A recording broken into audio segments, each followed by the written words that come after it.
Jack Burger. Oh hey, didn't see you there. Welcome back to Filmatic. Today we're doing the Raimi episode. Today we're doing the Raimi episode, and I've got an all-star cast with me. Right, so I got Ben Casey. Hey, what's up? It's good to be back, fucking 4 months in the waiting. That's the phrase. Yeah, I've been waiting on this one. I know y'all have been too. I'm excited. Let's talk about some How many times can Spider-Man. one watch Far From Home in 4 months? How many times were you able to fit Oh, that in 4 months? Like, I'm gonna go with 21? 21. okay. 21, the vine, Nabil. No, I The don't. vine where he says Octavio 21. joins us for the first time. How's it going, Octavio? I'm doing pretty good. This not to sound biased, but this is literally one of my favorite movies of all time, the Sam Raimi Spider-Man. I've watched them probably at least 20, 30 times since they came out. Nice. So Yeah. You're among peers of the same caliber, I can tell you. Hell Speaking yeah. of, we have Darian Nigro returning. What's up? What's up, guys? I've been waiting for this a while. Not even jokingly or exaggerating. I've just been watching Spider-Man clips for the past week, completely unrelated to the podcast, exclusively the Sam Raimi trilogy. So, Gonna cry? I think I think this is the only thing I can do right now. Yeah, I feel you there. And of course, we have Manny Ray. What else is there to say? I didn't believe the stars would align tonight, but we got 1, 2, 3, 4, 5 of them. I'm happy to be here. Yes, we're here to wrap up, to usher in a new era, Really, we've said it so many times, but I really think this is the big deal, and it starts here, We're moving Filmatic forward. We're coming back at you with content, familiar, and it all comes down to Raimi, which we've been trying to do, as eloquently mentioned by Ben Key, over 4 months, and I'm glad that it's finally going to happen. So, with that said, you guys just want to jump into it? Should we just jump into it? Yeah. Woo! Lead the way, Nabil. I will lead the way. Okay, so for almost every episode of this podcast, it feels like we talk about Spider-Man in one way or another, right? We just have a general discussion, and then someone says something about Marvel, and then someone says, "Oh, Sam Raimi's Spider-Man, perfect trilogy." And then Ben Casey goes, "Actually, I like Tom Holland." And then No, listen, I'm gonna stop you right there, Nabil. I have never said that I like the Tom Holland trilogy more. I have simply said that I enjoy it for its differences and its flaws. The Sam Raimi trilogy is better. Note, you also like the Lizzie McGuire movie, and I do. The Lizzie McGuire movie is a fucking great film. They go to France, right? Or some shit like that. I actually love that movie. I'm glad you. Far From Home. Yes, it is. I can tell Ben doesn't really like Tom Holland movies that much because it's not a trilogy. It's only 2 movies. Oh, hit him with a burn, Octavio. Yeah. Well, right. Well, that said, what do you have to say for yourself, Ben? Fuck you. Keep going. All right. Well, you've heard it before. We're here to tell you again. We're here to drill it in. Let's start with Spider-Man 1. Okay. 2002. I'm gonna set the scene here. 2002, and correct me if I'm wrong. I know Manny knows about this as well. The kind of filmography, kind of history. But in 2002, there weren't many superhero movies around. You had the X-Men. You can't say that Spider-Man was the first. X-Men was, if I'm correct. And if I may even correct you another level, Blade was the first. Okay, Blade was the first blockbuster that spawned. Damn. Sorry, I had to interject. I wasn't sure. It's really close though. It's like a year, right? It's always, they ignore the black man. I don't get it. They went all Black Panther this, Black Panther that. Sorry, okay. No, wasn't Superman first? I thought that's going even farther back. You're talking like 70s. I was talking about the modern day superhero movie, but yes, Octavio. I believe. What about Batman? Cut that. What about Batman from the 90s? I feel like that might have led the way for the more, I think that's kind of a bridge between things leading into the, you had a lot of stuff in like the 60s, kind of 50s, 60s, right? That's like, I guess it started out, I think it started out with like TV series, right? You had the Spider-Man TV series from the 70s. You had the Batman TV series, right? Hulk. The iconic 60s Hulk TV I guess it series. started with the Lou Ferrigno Hulk in like the 80s, where he just can't speak English. You know that one? No, Right. actually, That's a... so it started with these. Then, yeah, you're correct. Superman, Christopher Reeve. Then you had Batman '89, which, as Darian said, was this huge kind of milestone. It didn't. I wouldn't say it ushered in the modern superhero movie, obviously, because it's from 1989. But it gave superhero movies a platform to stand on and say that we're more than camp, we're more than serialization, where we can be taken seriously as film, right? And with Burton's gothic 1989 blockbuster that set so many records in the box office, but also culturally kind of set that. And then you have the modern day, which you have the Blade. We love Blade, X-Men, right? And those two movies, while great and iconic for their own reasons, they weren't the biggest splash in the public eye and in the cultural public awareness, right? Although they are milestones, Can I right? set a picture? Yes, please do. When you go into a little boy's room, don't take that weirdly. When you go into a little boy's room, what do you see on the walls? Do you see Blade? Do you see Professor X? No. Nope. Spider-Man. See Spider-Man or Exactly. Batman, Or Batman, okay. But yeah. you're talking about this point right now. The one character that's always prevailed in terms of popularity, Halloween costumes, decorated on, fat heads on the wall. It's always been Spider-Man, and it still is now. Correct. Yeah. And what Sam Raimi and I just bit my tongue. Sam Raimi and Tobey Maguire were able to do in 2002 was not only perfect the modern superhero genre that was introduced by Blade and X-Men and first built upon by Tim Burton's Batman. They were able to do justice to the comic book character fully.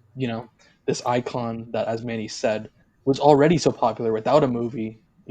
With just the comics and the TV series is here and there, and so on and so forth, and word of mouth. And it really is just a classic movie. It combines heart, classic camp, and Sam Raimi's. He's got a kind of famous now perfect blend of cheesiness and character drama, right? And I really think that when you talk about a superhero movie today in the world of MCU, which I'm sure we'll get to, it's kind of underrated. The first one, I would say. And what do you guys think? Well, personally, I think what Sam Raimi was able to do, what previous movies didn't do, was kind of shift the whole superhero comic book scene out of the like quote unquote like nerd kind of stuff and just make it mainstream and make it seem cool. Because if you watch the trailers for the old movies, like they were kind of like frowned upon by like jocks and stuff like that.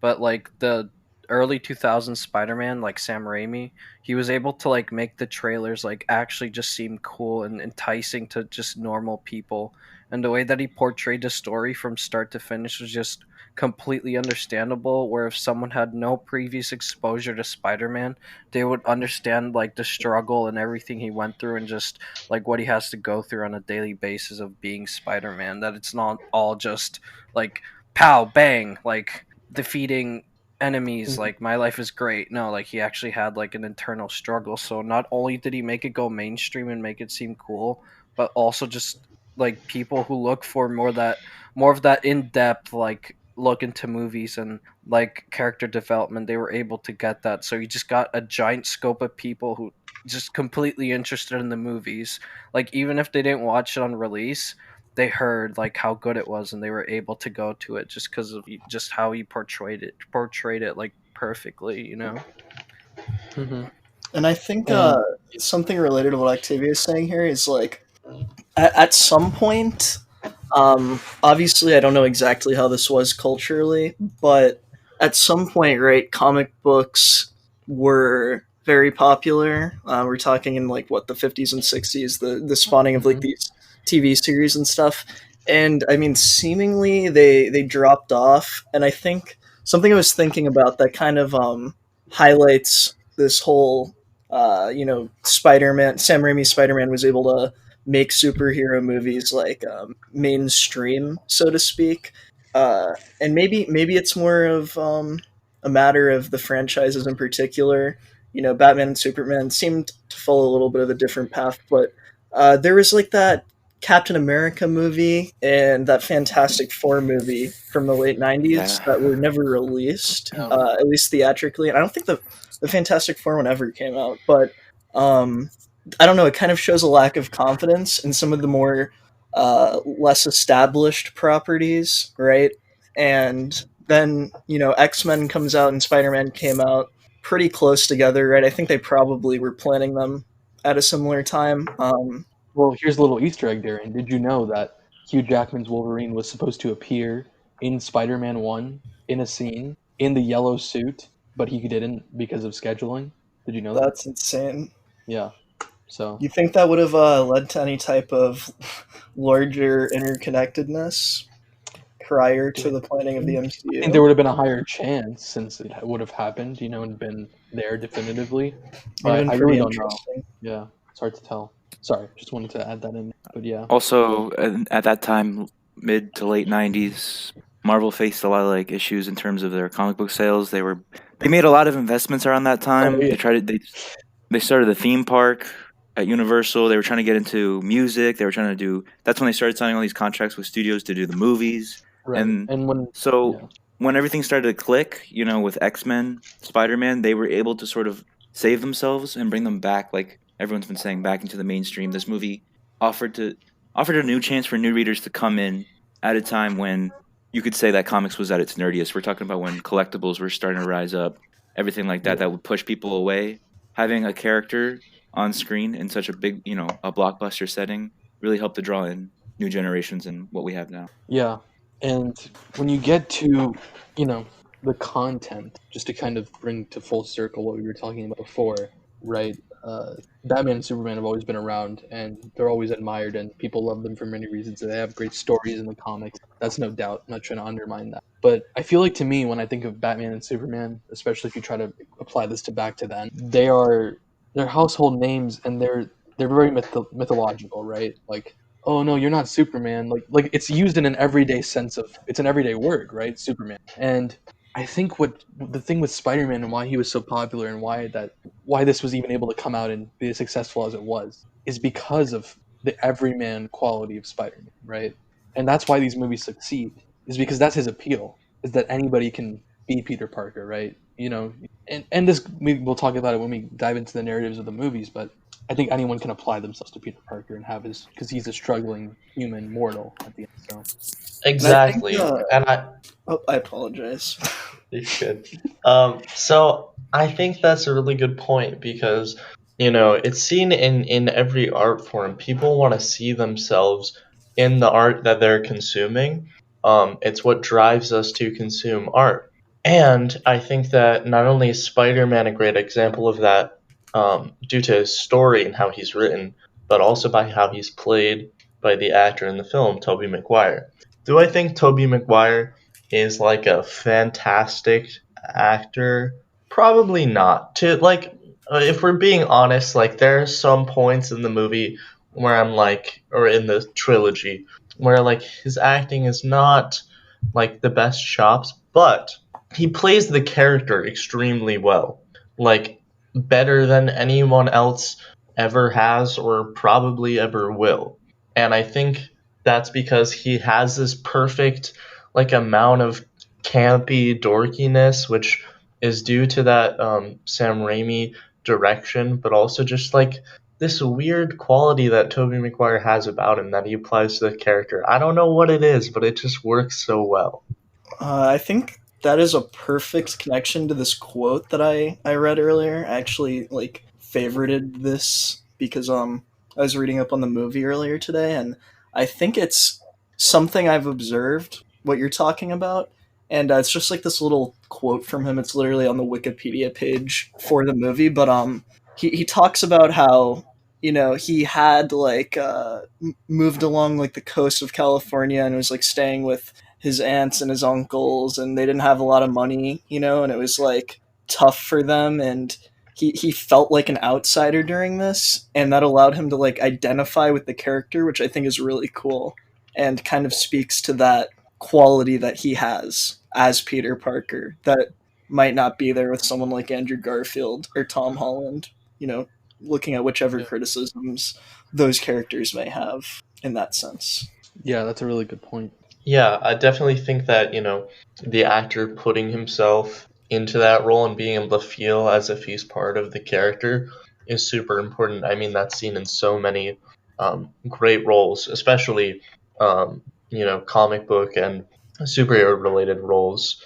You can think of anything where people really get themselves into the role. That helps it come out on the screen. And it also speaks to that quality that was mentioned of Peter Parker, how he's this relatable everyday guy, and it makes it easier for people to enjoy Spider-Man as it would any form of art. And, the fact that, the actor himself had been in a position in this prior, I think just kind of shows that quality even more so. Yeah, I think to kind of dive into the actual, meat of the cinema in this movie, I took a little few notes here. I think I'll just talk about it, see what you guys think. One thing that's really interesting to me is you don't actually see Peter get his costume and start crime fighting until the hour mark, right?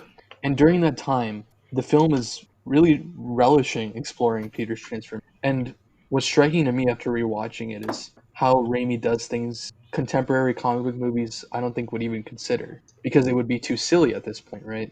I mean, case in point, the first time we see Peter's spider sense in action, the dissolve between the Green Goblin blowing up a military testing bunker and the caps thrown at Peter's high school graduation. And to me, and I think we've talked about this before, is that Raimi really enjoys and embraces being outlandish, and it makes him one of the few filmmakers who have accurately and probably will accurately translate comic book imagery onto film. And there's just so many memorable images in this movie, right? How about Peter's when yeah, go ahead.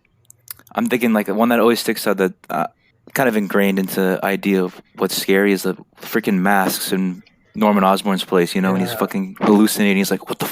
Yeah, that scared You me look as well. around, you hear that like tribal music in the back.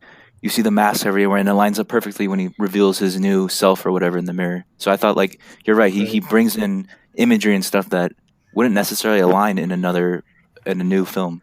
Also, something I will say is that you can tell that Sam Raimi, I don't know if he was a Spider-Man fan like before He or if he was. just did an amazing he was okay, he was Yeah. just you can tell he likes and enjoyed it.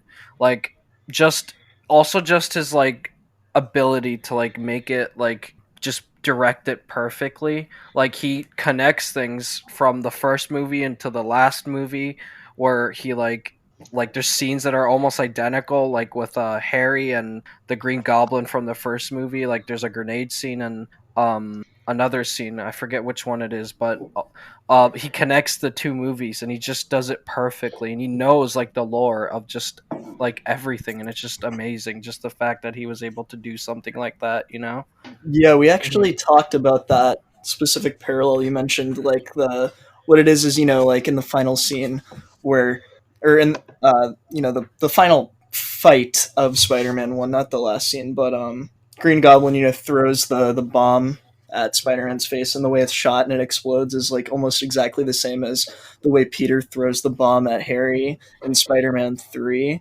You get like the same angle and the same effect, and that kind of Octavio is pointing out shows, again, that like transformation. And now that's obviously a larger one over the course of several movies, but I also think that's something important to look at, right? Not even just inside one film, but I mean, that's, it's a direct display that Peter with the black suit has transformed into what he was fighting in the first movie.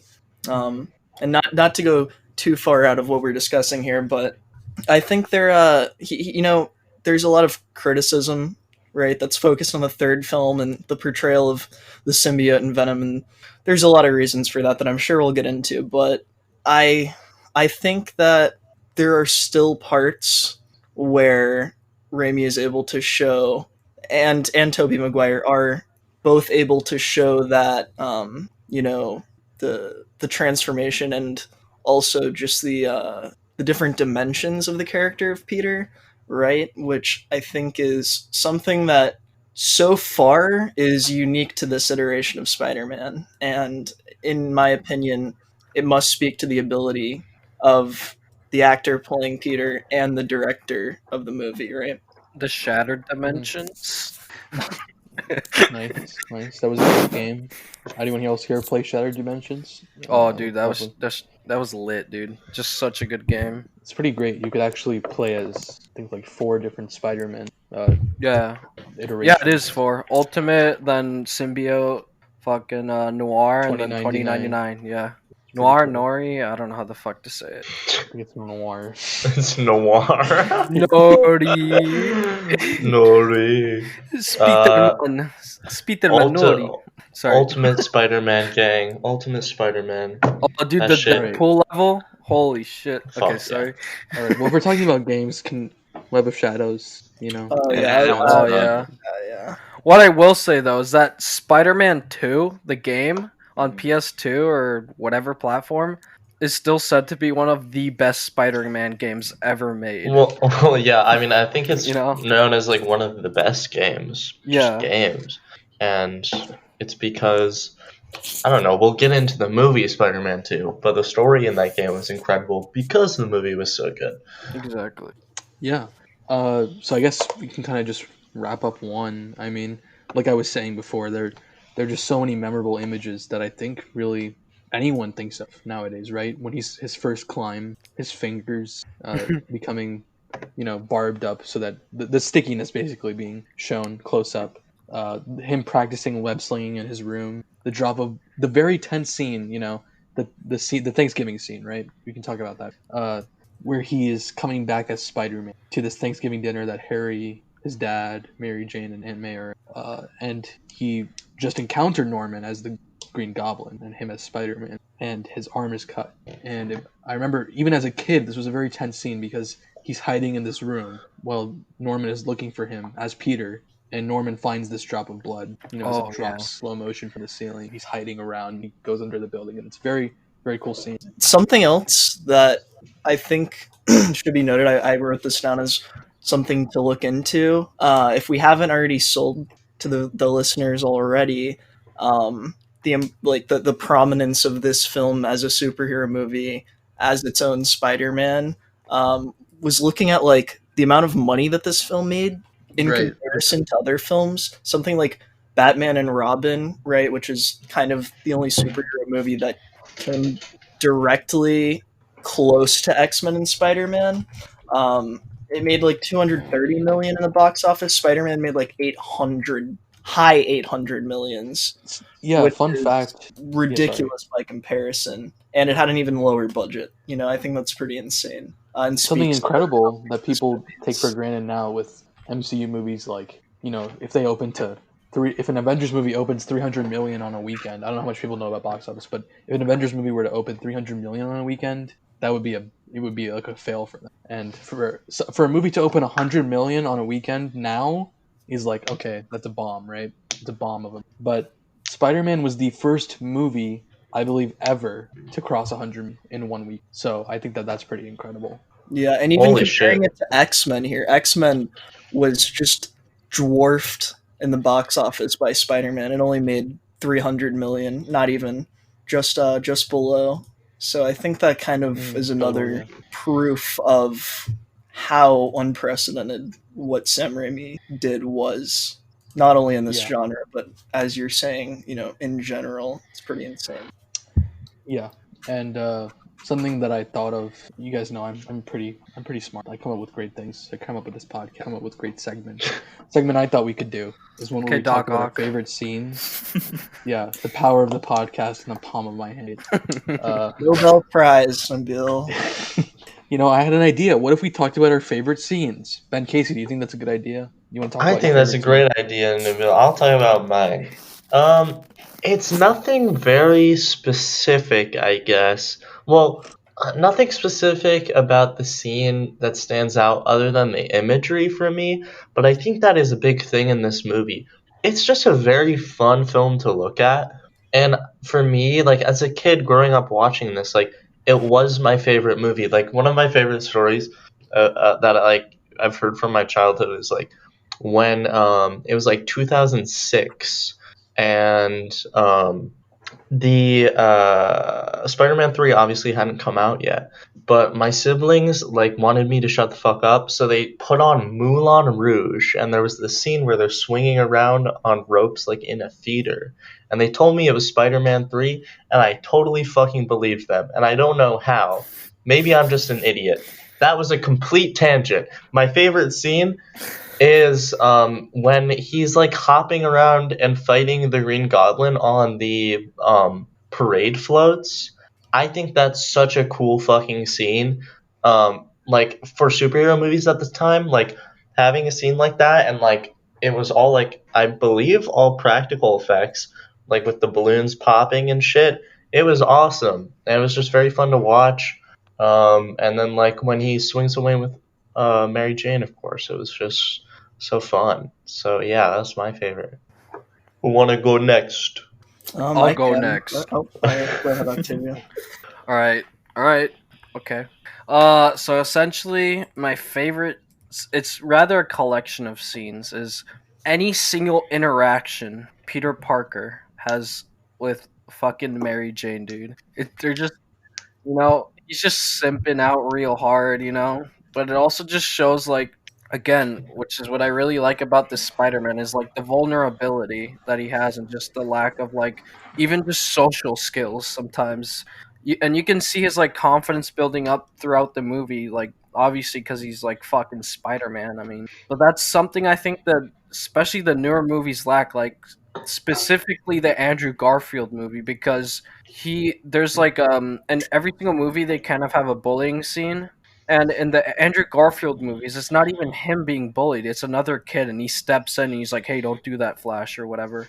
But and in like the Tom Holland movies, he's just kind of like the cool nerdy kid that everyone's like, yeah, he's cool, he's smart, but like in the Toby Maguire ones, he shows that vulnerability, and just the fact that he can't get that girl and everything just makes it so much better. But in like Andrew Garfield, he's like flirting with uh Gwen, right? No, not Gwen. What is Yeah. her name? Yeah, with Gwen. Like in every single scene, he's like flirting with her and being cool, and she's like fine with it. She's kind of like, cringing or whatever, because it's just that's what girls do or whatever. They're confusing as fuck, but that's a different podcast. Anyways, um, and Tom Holland, like, fucking, I don't know what her name is in the movie, but Zendaya's like interested in him like throughout the whole movie. She's like literally trying to figure out, like, why is Peter Parker so weird?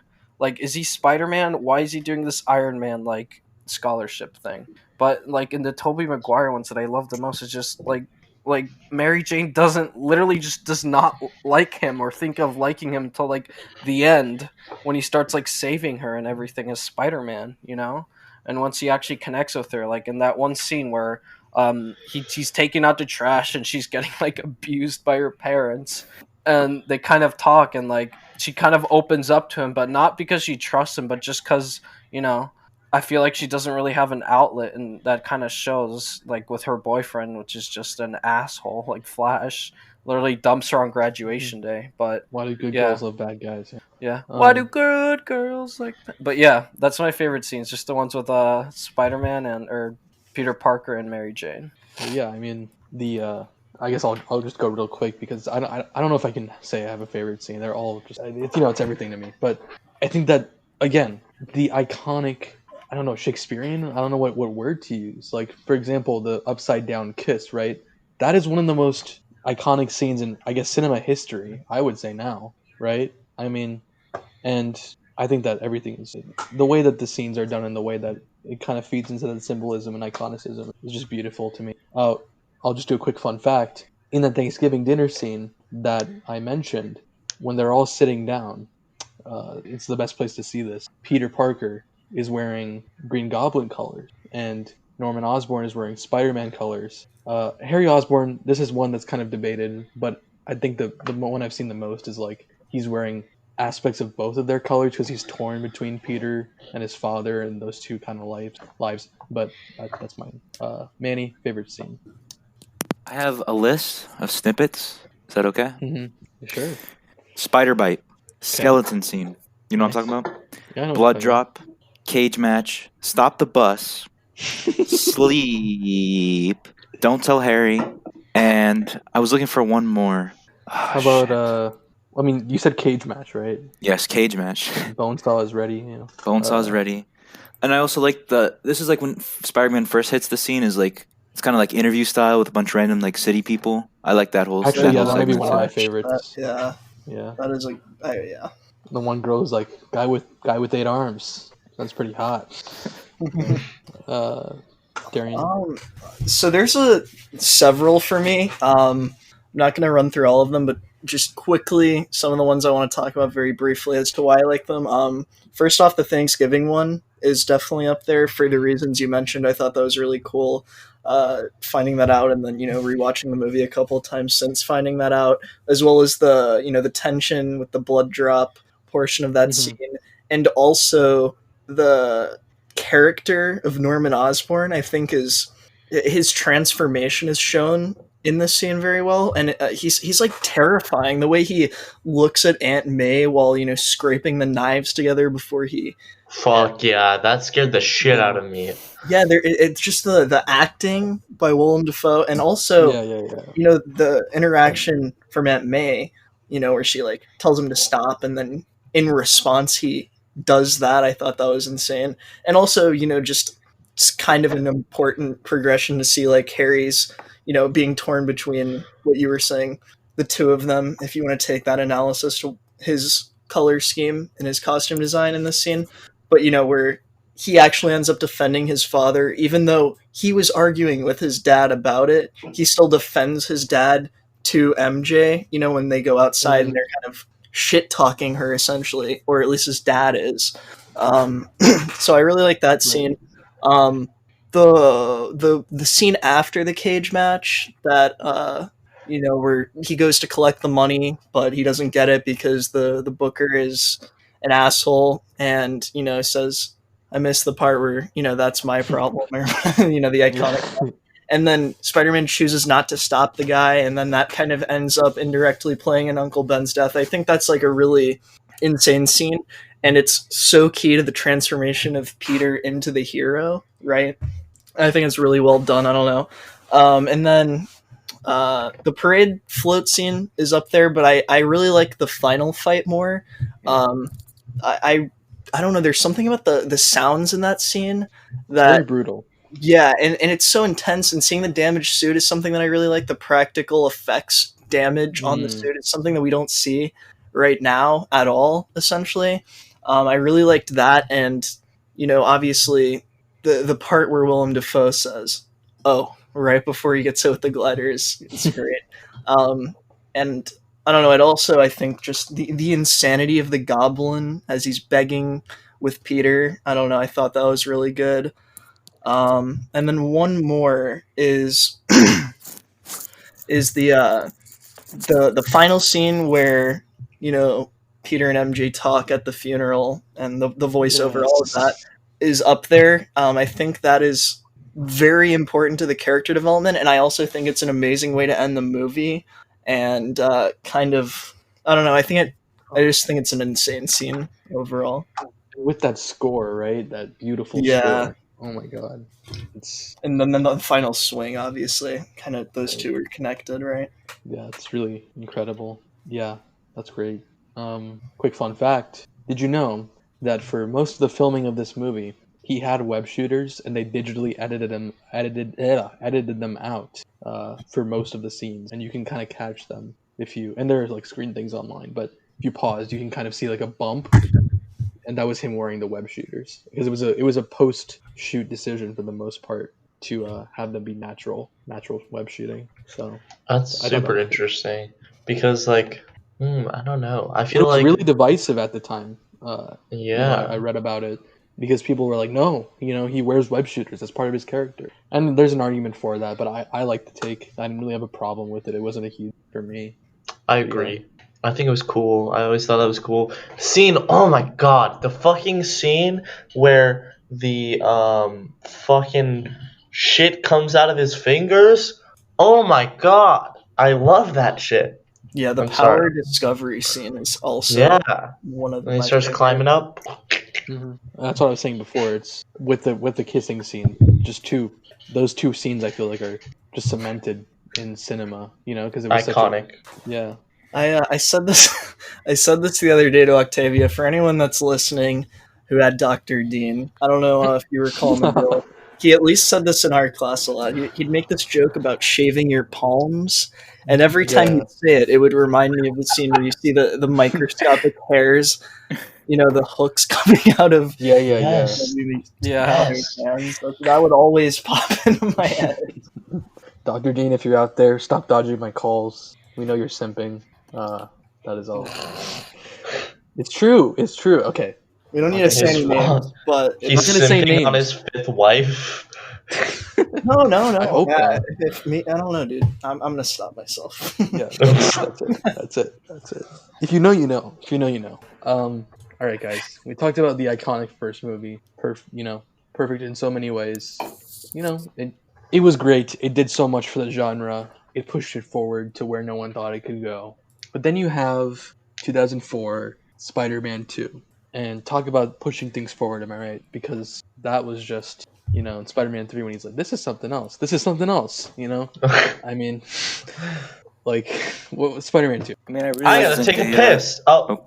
Oh, I thought that would be a funny little soundbite, but because no one was saying anything, and it's also I true. don't know So if that's true, but could I also run to the restroom really quick? If we can just I'm Okay, yeah, serious. sure. I I'll allow both of having you to to go use for the a while. restroom. Okay. Yeah, guys, can you guys check the chat real quick? What do you guys think about Norman Osborn's wave check? What's his wave check specifically? When he's like talking to Harry. Talking about his comic book counterpart. Yeah. I'm just looking through pictures of Norman Osborn. Bro, I'm getting you're right. seasick just looking at him. Holy shit! Yeah, he has orange wavy hair, and it's pretty interesting. What do you guys Did think you about Kirsten Dunst? Kristen Dunst? Dude, Yeah. Kirsten Dunst with so many kids, including I would say myself, and I'm sure many of you. That was like the first. That's like, Redhead. you know what I'm saying? Like, That's the That's it. first time I had a crush on a girl. yeah. I realized that 100%. redheads were people too, We're getting canceled. We're getting canceled. Uh-oh. Just kidding. Oh, okay, take that out too, please. Yeah. Well, now I actually have to cut that out. Thank you. Now I have to. I don't want the lizard coming after me, bro. Please. Hold on. I'm gonna wait for Darian to get back and put on the headphones, and I'm gonna say too. I'm back.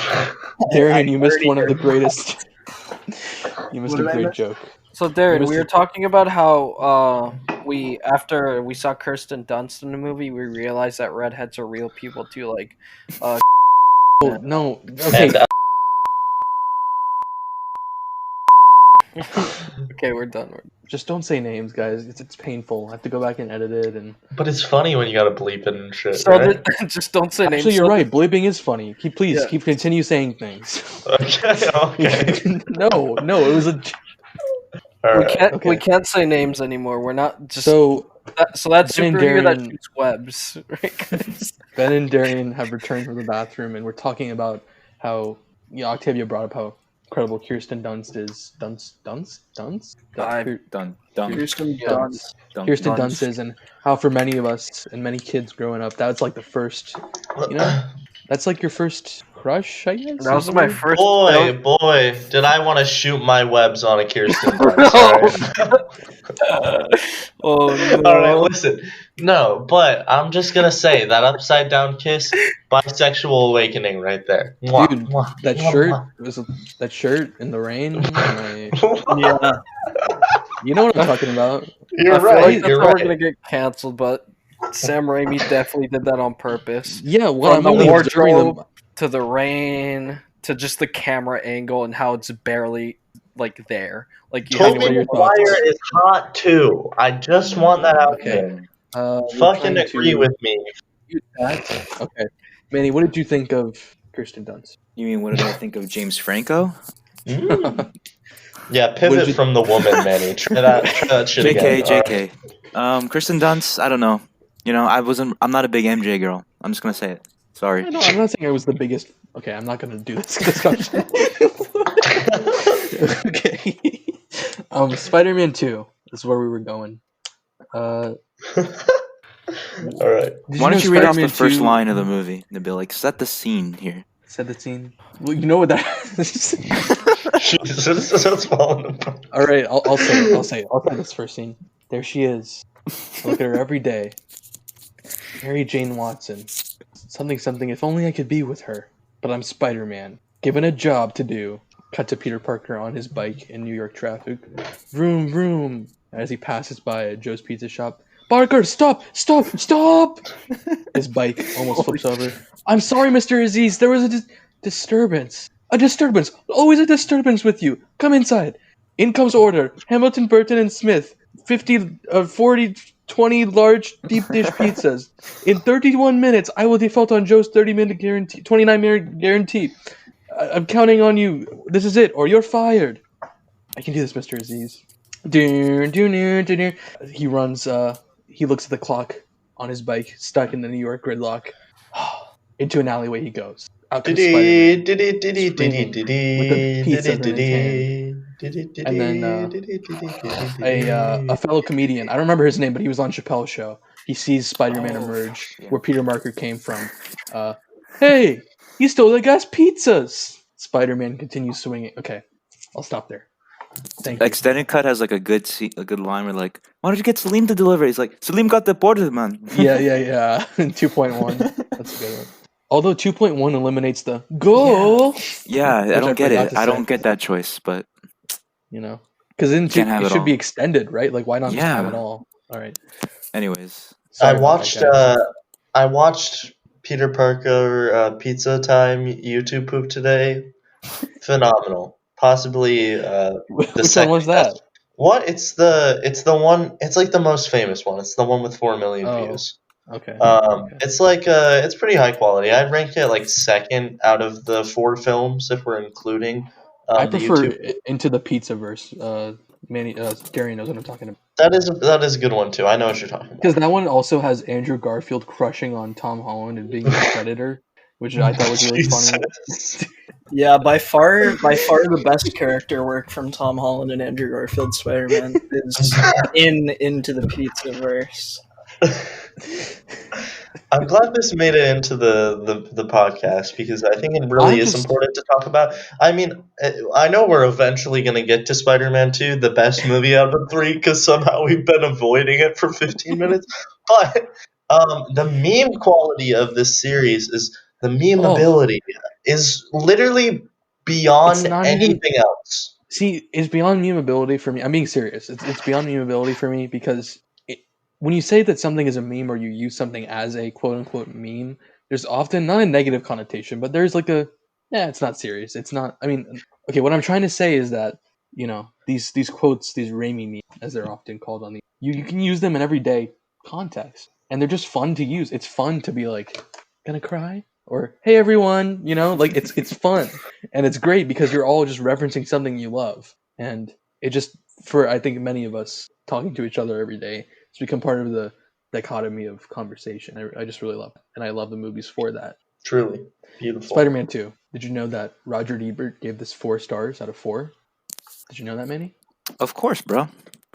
He said that in his opinion, you said this in your script and stuff. It just encapsulated. It was like the peak almost. It had all the right elements of a superhero movie without being too cheesy, having the heart and knowing that it's a comic book movie. Mm-hmm. So, yes, what can be said? I mean, it really is like. I mean, I know this is to someone listening who's probably impartial. This is just a big circle, which it is. But I really do think this is. This is. Oh boy, yeah. This is just a perfect movie, bro. Like the villain is perfect. It's just Octavio. What do you think?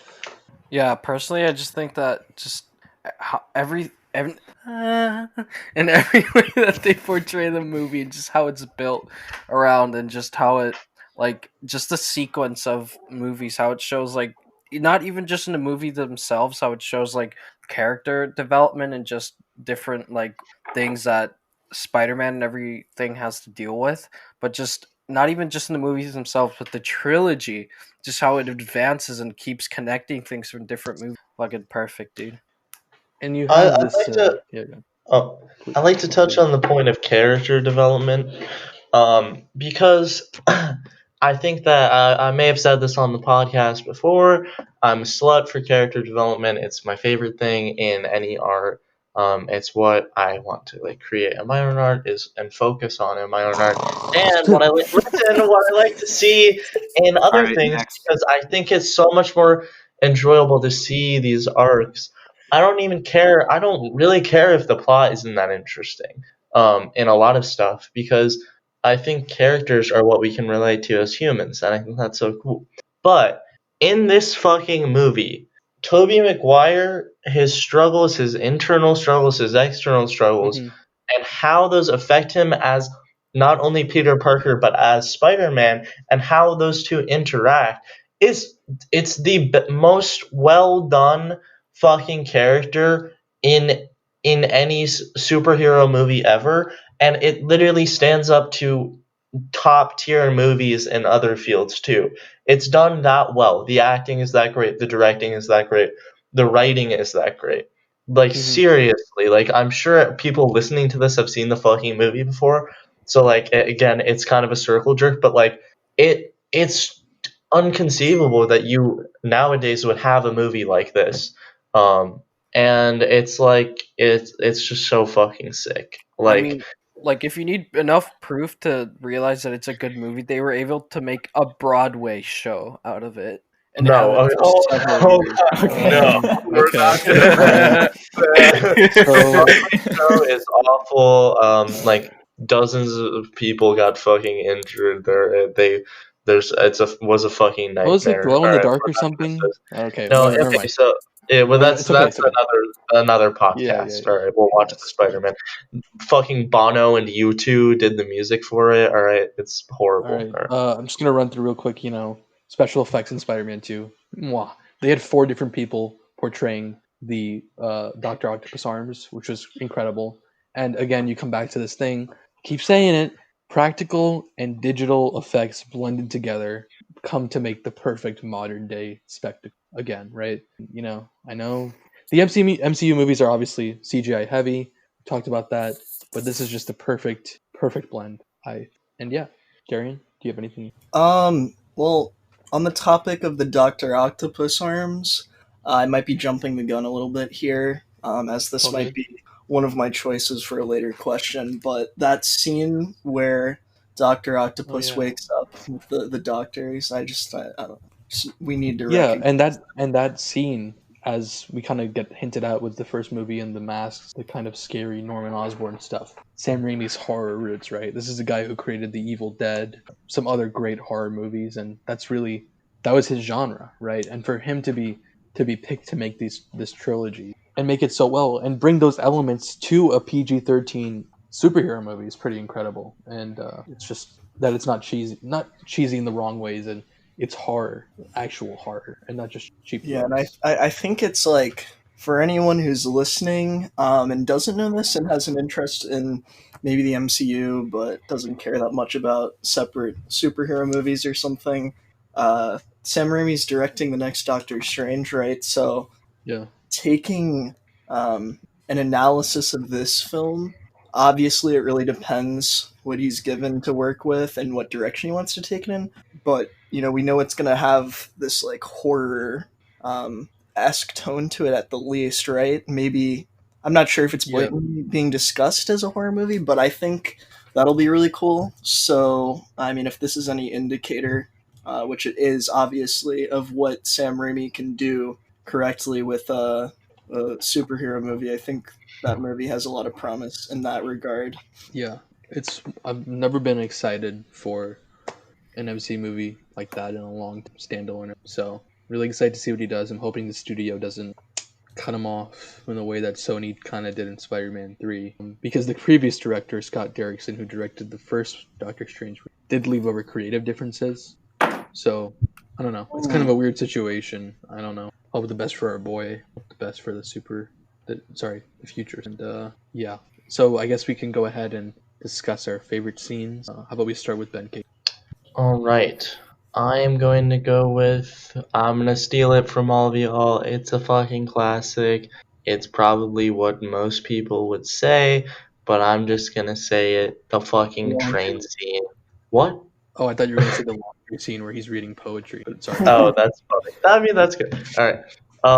No, I'm gonna say the train scene because like it's beautiful. Like it's not only like just One of the best action sequences of all time. yeah, like the fight on it is fucking ridiculous. Like them moving all around the train.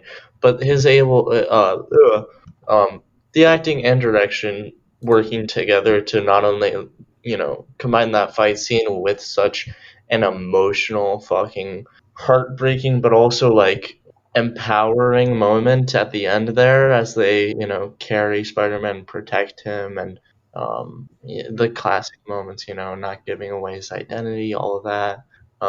These are foundational moments in this movie and in superhero movies, and just watching that, like, I get goosebumps every time. It's fucking beautiful. Yeah, I think I'm gonna go with real quick the Spider-Man No More. The scene where he throws away his. Well, I guess first is actually the scene where he has this introspection and is talking to Uncle Ben's kind of memory in his own mind. And he says, that I can be Spider-Man no more. And he gives up Spider-Man and throws the suit in the garbage. The exact comic recreation. It's the same with him walking away from the garbage with the suit in it. And I think that is just one of the most powerful in terms of character. And you understand, and we've talked about it, but like, you've seen what he's been going through, the struggle, the human struggle, and the fact that he decided, and it's just incredible. So, who wants to go next? I'll jump in, I guess. I think the train scene is probably my favorite, for all of the same reasons Ben said. I also, something we kind of missed, but it's present throughout each film, I think. Going back to the first film, though, it has the same vibe as the bridge scene, where the New York citizens are throwing trash at the Green Goblin, and all the people standing in front of Spider-Man. I think that is one of my favorite aspects about this iteration of Spider-Man. Not only the setting of New York, just seeing the buildings and stuff physically more than we do in Homecoming and Far From Home, but also the setting in the sense of, the atmosphere that is created through these people, also through the montage scene, that Manny talked about. I think you get a lot of that here. I think the bank scene is also really good, Butterfingers. Thanks, holy The, shit. the horror Ow! surgery scene, right? That's Oh great. yeah. And then, but I think it's really tough. I think that the final fight between Doc Ock and Spider-Man is also really strong, but I like the part where he has the talk and gets him to come to his senses and stuff. But I don't know. I think I prefer the Green Goblin final fight a little bit more. But another scene that's definitely up there for me is Nobel Prize. Harry and Peter are at the first demonstration Meeting, yeah. of the, what is the device called? The nuclear fusion energy. Yeah, Tritium. the fusion. Yes. Yeah. The power of the sun in the palm of my hand. Yeah. Yeah, I think that scene's amazing, and also another horror element. The glass flying towards his wife, and that like her face eye screaming. Yeah, Yeah. I'm gonna What cry. did you think about? Okay. What did everyone think of the $20 bill joke? Everyone liked the $20 bill joke. Manny, what do you think of the $20 bill joke? I don't know. Like, I'll call my sister every now and then, and we'll be like, "Do you happen to leave a $20 bill in a rubber band?" Because we found the rubber band. It's just. I want to give Alfred Molina. I think. Perfect. I think I never expected Doc Ock to be such a cool character in a movie. I always thought, oh, Doc Ock, that motherfucker, right? He's like some nerd, yeah. Yeah, but like he brings such a swagger to it as well, and you obviously you warm up to him before all this happens. He's trying to guide Peter, tell him you need to be. Oh, Rosie, I love this boy. Yeah, and then to see his wife die, and he just mentally collapses into his arms. And it makes sense. Arm. It's not because you've seen him. And he has a small part of retribution at the end, So yeah, will not die a monster. Yeah. A little background, I guess, like from my own background, like Alfred Molina is a very famous Broadway actor, which is an interesting. It's an interesting choice of if you're taking a chance. You don't have to raise your voice. Oh, okay.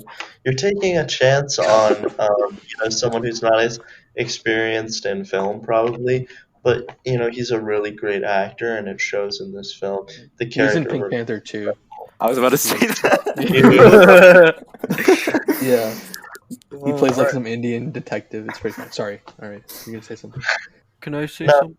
Oh, Can I say Yeah. something? Okay. So personally, I want to say my two favorite scenes, if that's okay. Right. Sure. So, or the second one's like a collection of scenes, right? So the first one is obviously the train scene, because not only does like it shows that Spider-Man in this, at least in this like movies and trilogies, is not just someone who helps and is highly appreciated. He is part of the community and the culture of New York and that universe of New York. Like he is part of it, and they like not only do they appreciate him, but they respect him. Like they see his face, they see who he is. They could very easily out him, and they decide not to, because they're like, he does this for a reason, and he, like he's just a normal guy. Yeah. Everyone realizes, they're like, he's just a kid, like like he's what is Right. he? Is he 18, 19? Like I think he got out of high school and he's like starting college, right? He's like early, very early, maybe 20s. 20, 21, Yeah, 22. yeah, exactly. So, and then apart from that, just the sorry, just I saw something that? funny. Yeah. Anyways, I just like going off what Manny said regarding Doc Ock. Like before this movie, I had played certain Spider-Man games, because there were Spider-Man games before these movies came out and shit. And I've read some comics because my uncle, he was a huge Spider-Man fan. If anything, he got me into these movies. But Doc Ock just seemed like an arrogant head ass. Like he was just like a jackass with like fucking claws that would just like try to steal things for his own personal gain. But here you see that he really isn't a villain. He really isn't evil. He just does really fucked up things, but he only does that because he lets his ambition and his like greed get to him, because he's trying to replace that pain and anger and avoid the fact that he killed his wife. So he's trying to be like, he's trying to excuse it on a mistake that someone made, that he can do it, like I'm going to do it for my wife, but he's just trying to avoid the problem. He's trying to cope with it. And he's, since he has like superhuman abilities, his coping mechanisms are much different than anyone else's. But he's just trying to cope with that pain, and that pain is blinding him to the truth, and he's like, and just all of that combined is making way for him to do bad things, which in his eyes are not bad. He's just trying to, give the world free energy, or not free energy, but like a really crazy amount of energy for like really cheap, and just fix, like, if let's say he was able to pull that off and he didn't become Dr. Octopus, that, like, realistically, that would have like literally just flipped the world upside down on its head. Like, he was doing an amazing thing. He was a great person, but so that pain and anguish just made way for him to become a horrible person.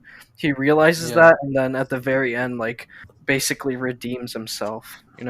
Yeah, and this is something I really am glad is being brought up, and I was going to bring up pretty soon if somebody else didn't get to it, and something I appreciate about these films the most of all. And you could say Spider-Man in general, but I think that these films, out of the three series that we have displayed it the best, and that is one ties into the transformation that Nabil was discussing earlier, but also just this, it's like a juxtaposition, right, in the first movie and the second movie, where, and you could even say the third movie, which we'll get to, but Peter loses Uncle Ben and he gains a lot of power. They're both connected in some way, right? He gains the powers, goes to the wrestling event so he can get money, and then acts selfishly, and it costs him Uncle Ben's life. And it's kind of a very similar thing that happens with Doc Ock, where he creates something amazing. He has a lot of power, and then he has an oversight as a result of having that newfound power, and it costs him the life of his wife and his sanity. But it's kind of like, I think Doc Ock and the Green Goblin take the alternate routes that Peter could have taken given the events that happened to him and the abilities that he gained. And I think that's a great comparison. and it's not like shoved in your face, right? It's not like the focus of it. There's no explication of that, and that's what makes it so good, I think, is that you're presented with these two things, and you could go through the whole movie and not immediately notice that, and it would still be great. But when you think about it in that sense, I think it's really cool, and it also ties in to this like key part, I think, of the Spider-Man character. He doesn't have a father. He loses Uncle Ben, and then pretty much every prominent male figure in his life that he looks up to loses themselves to their own power. They don't have the responsibility to deal with what they're dealing with, and yet he has to continue to deal with that himself, and also has to be the person to stop these people that he looked up to.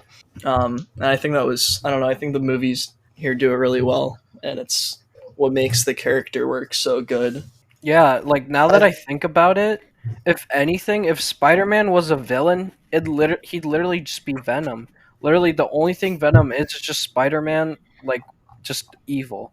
Like he could most definitely, like he has all the things that these like quote unquote villains have. But if anything, like the Sam Raimi films just make the villain just seem like victims more than anything, and victims both of outside like situations just of themselves and their own greed and like fucking like selfishness. Yeah, and it's because like what has happened to them is so close to what could have happened to the protagonist, right? Yeah. And that just, I mean, obviously has the effect that the villain is not that far from the hero, and neither is the hero from the villain, which I think the third movie discusses more. Yeah, Yeah, I and I'm think that's great analysis, Darian, because, like you were saying, it's a very implied theme. It's not like throwing it in your face, like this is how you're supposed to feel. It's telling you like that, like you can make the choice to think about these things, and when you do, it's there for you to kind of just ponder about, I guess, because like when you get down to it, like the theme of this film, and I think of the whole series, it's about morality. It's about the difference between, that there is no difference between right and wrong. It's that no one's born inherently good or bad. People are born the same. Things happen to them, and then it's about what you do with what happens to you and your circumstances, that you can, how you can figure out how to respond to those situations.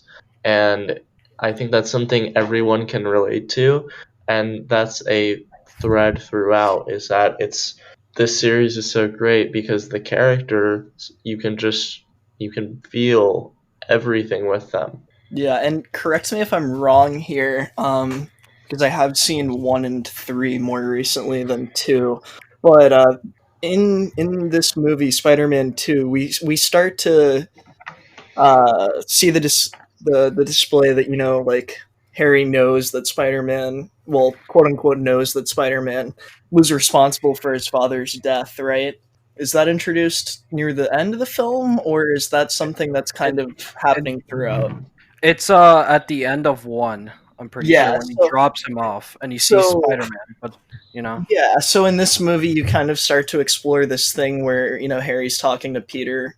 Again, correct me if I'm wrong, but I'm pretty sure, given that he knows at the end of the first movie, the scenes where he's like, I know that you photographed this guy or whatever, and he kind of has contempt Yeah, built into basically, Peter before he even knows Peter is Spider-Man. Like, yeah, basically the beginning of 2 is more like, why are you protecting him? Tell me where he yeah, is, yeah, right? okay. I wanted to make Yeah, sure that was. I didn't know if that was something throughout the movie or just introduced at the end of it. and that's Yeah. kind of like for the most of 2, where it's just like, stop, like, you're supposed to be my friend, like, why are you protecting him? Yeah, and I think that's kind of it's the build for Harry to be in a similar position to these people like Doc Ock and Green Goblin and Spider-Man, right? Like he's lost his father and he's searching for a way to deal with that, and then obviously it manifests in the third movie, which we'll get to. But I think I don't know, I think something we haven't talked about too much. I know Manny tried to initiate this earlier, but James Franco. I think there's you could say he's one of the more questionable actors in these movies. I don't know. At least some of the analysis I've heard. I always thought it fit. I don't think that he's like the best actor, but I thought that the way he acted, and I know a lot of people critique, especially like I think in maybe 1 he's more critiqued. I'm not sure, but I think I that forget which. Yeah, I think overall it just fits the Harry Osborn character. If it is a flaw, if that, I don't. and I think it's so important. We were talking about earlier. Peter's like this weird like he has this like. I mean, he's an outsider, right, socially, and he He's has not this. like socially, all there. Yeah, and I think it makes sense that his friend, Harry, his best friend, would be kind of, goofy himself. And I don't know, I think he brings something into the character. If the character is played completely seriously, with the lack of focus that there is on him in the first and second movie, I think that he wouldn't really be an interesting character. I don't think he'd be very entertaining. And nonetheless, though, I think they still do a decent job of building him to a larger role in the third movie throughout these two. Tying in what I was just saying about how he starts to. I don't know. I think they did a good job of. Again, it's not like they're shoving it in your face, but it's kind of like they're just implicitly like showing this build, right? I mean, I guess they are kind of. There are direct lines from him, but it's not the focus of the movie. It's just something you see happening. Yeah. And that's something we've talked about. On it, Peter, but That's something we've talked about with the Harry Osborn thing taking place slowly over the 3 movies. I mean, obviously splitting by 3, but taking place slowly. Like, we're talking about an era of movie where you didn't need a post-credit scene. Like, okay, the second movie, right? When Harry Osborn finds Norman Osborn's lair after he throws the sword through the mirror. Like, nowadays, that would have been in a post-credit scene, right? And I think it just goes to show that you can build things across multiple movies without even knowing if, because when Sam Raimi made Spider-Man 1, he didn't know there was going to be a sequel, right? There's no assurance. You can make a movie and hint towards a future development in a plot or character without it being a post-credit scene, with it still being a solid, complete movie, right? I think that's just really, really important, and I wish more filmmakers would utilize that. And, we talked about that with Harry, but, give me rent. What about Mr. Ditkovich? Spider-Man 2, we get the introduction of Mr. Ditkovich, and I think that he's the perfect bridge to Spider-Man 3. I'll pay my rent when you fix this damn door. Exactly. What do we think about the losing the powers? That right. So situation. Sorry, go ahead, Octavio. Yeah. Well, I think that's more than just like he's lost a part of himself because he is both Peter Parker and Spider-Man. He's lost himself. He's lost a purpose to basically like not really exist, but you can see him. He's like not just depressed because he's lost his powers, but just everything else going on in the movie. It's an analogy to just Peter Parker as like at the core of himself has lost his way, and so he loses his powers in the process just because Dr. Octavius tells him in the beginning of the movie that, and I think that you can kind of boil a lot of the main themes or the biggest theme down to love, right? This thing with MJ and being able to tell her or not tell her is such a huge part of his struggle. It might be the chief thing, you could argue. And Dr. Octavius tells him, he says, Peter, you keep something like love bottled up inside, you'll get sick, right? And that's what happens. He gets sick. And the same thing his doctor tells him is that it's all in his head and it's his heart. And he's trying to grapple with, like I said, chief thing being love, but also this internal struggle of being Spider-Man, that it physically has an outcome in terms of he can't be Spider-Man or is having trouble being Spider-Man. And when he does get, quote unquote, get those powers back, it's when he comes to terms with, it's right after he talks to MJ at that date in the coffee shop when Dr. Octavius shows up, when he says that, oh, I was mistaken, I can't be there, because he realizes his responsibility, he upholds it, and that's when he gets his powers back. And I gotta say that I'm sure for many of us as a kid, when you weren't really paying attention to the character drama or understanding what they were saying, it was very confusing as to why he lost his powers. Just something that happened. But it's really nice now looking at it. It's logical. It's not just something, Yeah.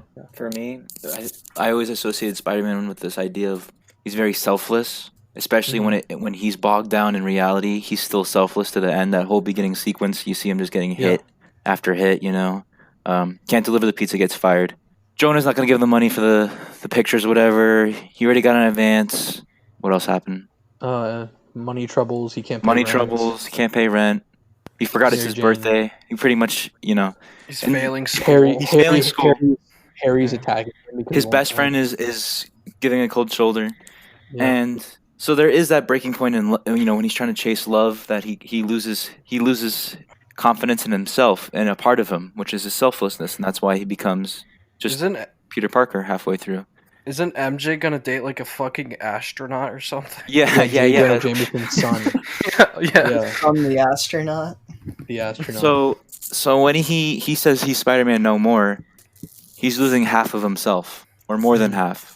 And so it's a nice little story to see the hero trying to come to grips with who they are in the costume and outside of the costume, because you also see the part where he goes and tries to rescue that little Asian girl Right. without his I remember, powers. dude. Yeah. I have an So- insane memory of like. Have you guys ever? You remember Circuit City? Yeah. I don't know if anyone. It was like it's like Best Buy, right? It was just Yeah. a knockoff. Yeah. Best Buy. Yeah. And I remember being a kid in Circuit City. I don't know why we always went there. We never bought anything, but I remember we were always there. And I was always looking at the TV display. And the same clip from Spider-Man 2, the scene where he saves the little girl. It's not even a Spider-Man scene. It was just on loop. The scene of him going into the burning building and saving the girl and coming out. I remember seeing that like so many times and over again. I'm like, damn, and I don't know. It's just an insane memory. Could you say that Sam Raimi tried connecting that scene to the first movie when he saves the baby as Spider-Man? Oh no, there's definitely a connection in terms of. Except this time he can't save everyone. Yeah. That's the issue. Because they So- remember the firefighters like, yeah, we lost a poor soul on the 3rd floor, and it pans, it zooms into his face where he realizes it's one of the first realizations he has, where it's like, okay, my choice not to act has consequences. Yeah, he's like, I gotta get my shit together. Well, Yeah. you can also say that this kind of like to the Tom Holland movies where Iron Man's like, you're not anything without your suit, like you're not. They just kind of failed to do the same thing in this movie. I think they were trying to kind of do that, but Well, and this kind of goes into the more general thing of like why I love that they did this for the second Spider-Man movie and didn't jump to first movie being an origin movie and the second movie is like, okay, he's Spider-Man now. Him having to relearn the lesson of great power and great responsibility in a human line of action, in the sense that if you became Spider-Man, you would probably lose your way a few times before you matured fully too, right? yeah. And it's not just a jump into like, okay, I'm Spider-Man. I haven't, it's you seeing him grow throughout these movies. Yeah, and it just shows like a human element where like I know everyone in the entire world is like guilty of this, but if you we get used to things. Like we're lucky enough to be in like the U.S. and have money, like a good amount of money or whatever, where we can afford phones and stuff, and like we're just used to pulling out our phones and whatever. And like, how do you think you would feel if you just didn't have your phone or something one day? Like we just get used to something, and it to the point where it's just like better analogy. Like if you have a fan on, you stop hearing it after a while. But if you turn it off, you notice that it's off, and you start getting hot. Where it's like he was just used to being Spider-Man. It was this daily routine, and then when it's gone, he learned to appreciate it so much more, because he didn't realize how insane it actually was and how much he actually enjoyed it.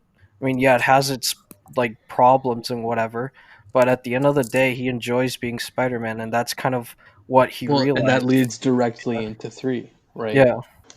And does anyone else want to say something about Spider-Man 2 or? Yes, last thing. Go get him, Tiger. All right, thank you. That's all. Manny, what were you saying?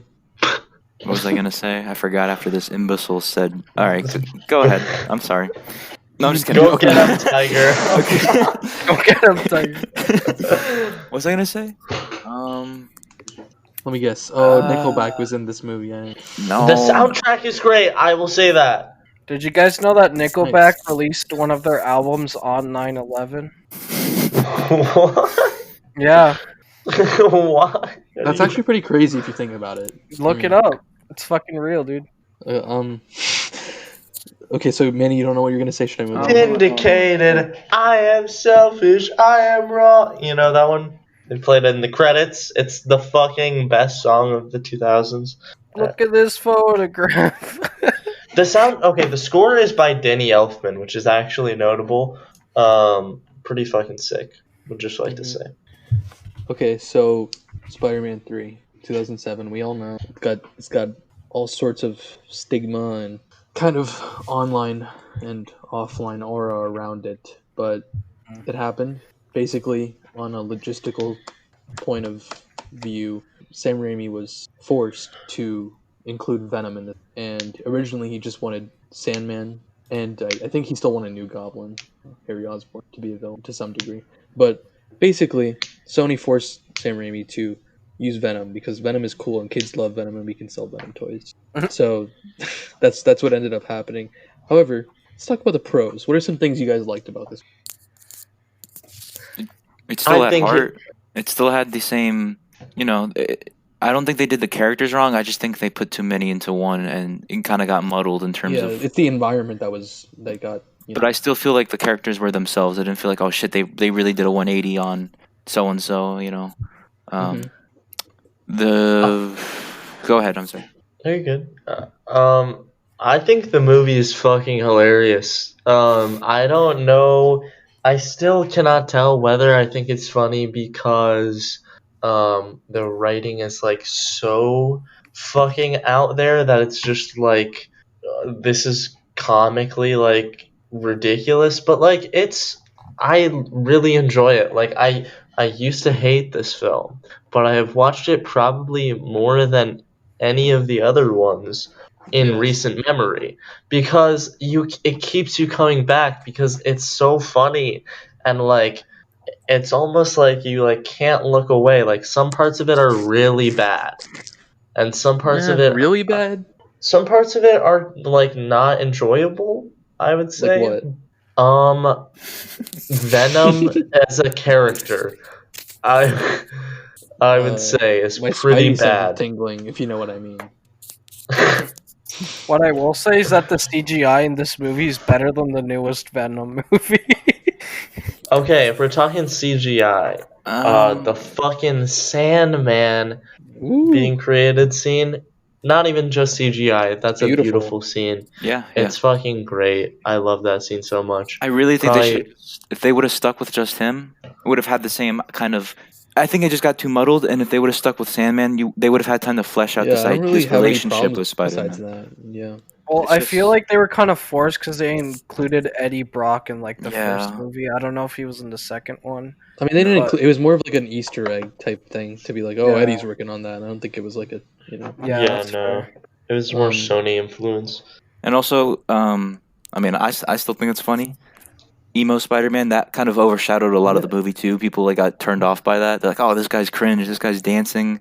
It was supposed to be. That was insane. I know that if you've been on YouTube video essays and you've been on Reddit, like you may have heard this, but it's intentionally supposed to be out wacky and funny and cringy because that is what Peter Parker would do if he was in that position. You know what I'm saying? It's not out of character for him to act stupid because he's never been cool before, right? He doesn't know how to be cool. He doesn't Yeah. know like, and it's supposed to be hilarious, and it's hilarious. It's so Yeah. funny. That's Yeah. exactly why I've come around on this movie, is because people, like I think the second movie was so fucking good, and like it was very, it's funny, but like it was very like emotionally intensive and like very strong in a lot of ways, like very deep. Yeah, And people were this expecting movie, that. people were expecting like something to follow up at the time, and probably still the greatest superhero movie of all time. That's fucking hard to follow up. He went in a very different direction. And was also forced into a very different direction because I do think if it was just Sandman as the villain, as like you all know with the Sandman story, it is actually very sad and like very heartfelt. If he had gone in that way, it probably would have been closer to Spider-Man 2. But he was forced in this other direction with the symbiote, where he took like a very fucking weird approach with it, and it's funny, and it's okay to have fun in a movie. Yeah. Like it's just different.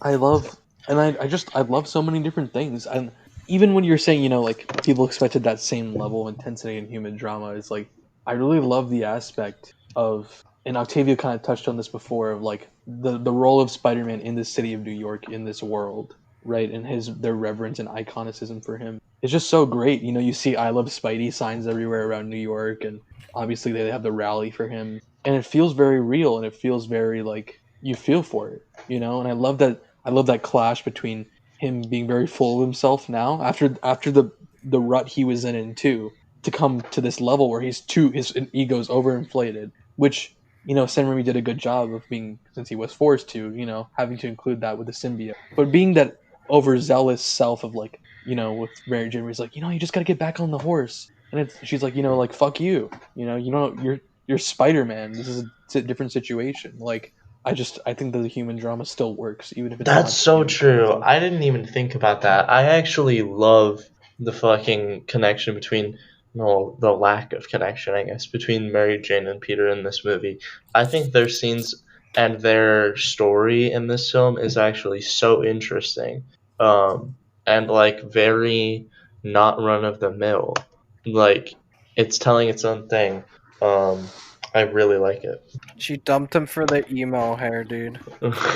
Personally, for me, that's like where Spider-Man 3 doesn't fall too high in my book. Is like I just didn't really enjoy the whole love triangle and the fact that they took this The turn fact they where made it, yeah. it felt like too much, and it felt like there wasn't very didn't feel direct to the characters' sort of Coming development, off in of my two, opinion. yeah. The tones were a little weird. I don't know. It was still fun to watch. It's obviously like you got to finish the I trilogy think off, that but specifically, like, I'm thinking of that one scene where, like I said, like, I'll get back on the horse. Like, I thought that was a good level to go in terms of their disconnect, right? But I know what you're saying, Manny. Like, because of the symbiote nonsense and having to be like him turning that far away from his normal self, and then, you know, him hitting her in the club and stuff, that just felt very off. Obviously, as much as I still think it obviously, like, works in text. But I know what you're saying. I agree with it's you on that. definitely different. They he was trying, whoever was trying to do something there, but that's what didn't work for me. So What I want to say about this is that 3 is the opposite of 2 regarding Peter's character development, where he lost himself and he didn't have a reason in 2, but in 3 he has too much of a reason and he's too full of himself being Spider-Man and he wants to be Spider-Man all the time. He wears that fucking black suit all the time and just like it's the I'm gonna put complete some dirt in your eye. like it's the opposite extreme of So like good. 2, you know?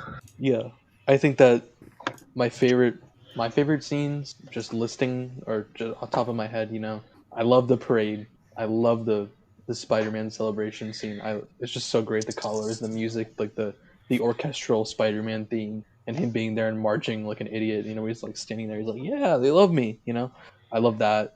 Obviously, all the Sandman stuff. The first Sandman fight on the road, wonderful. True. In terms of black suit scenes, you know, obviously Dirt in Your Eye, incredible. Glad That Funky Soul, incredible.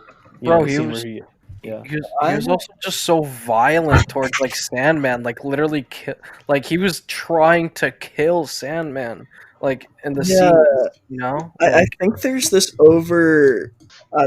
tendency to overly focus on obviously the the dancing scenes and the goofy black suit lines, or not even when he's in the black suit. But I think that there are some really insane scenes where Peter has the symbiote that are completely accurate to what you'd expect, right? yeah, Where good riddance. yeah, I mean, where he's fighting Sandman, and then all of the things that he says and does during that scene, and the way that he fights, and also the scene where he goes to Harry's apartment, and just fucking, like we talked about earlier, does exactly what the Green Goblin did to him in the first film. He does to his best friend, and he shows like no remorse, no mercy, no forgiveness. He actually just displays wrath towards Harry. Like the line where he's just degrading him and talking about how he was a Yeah, like your disappointment to father his was. Yeah, father.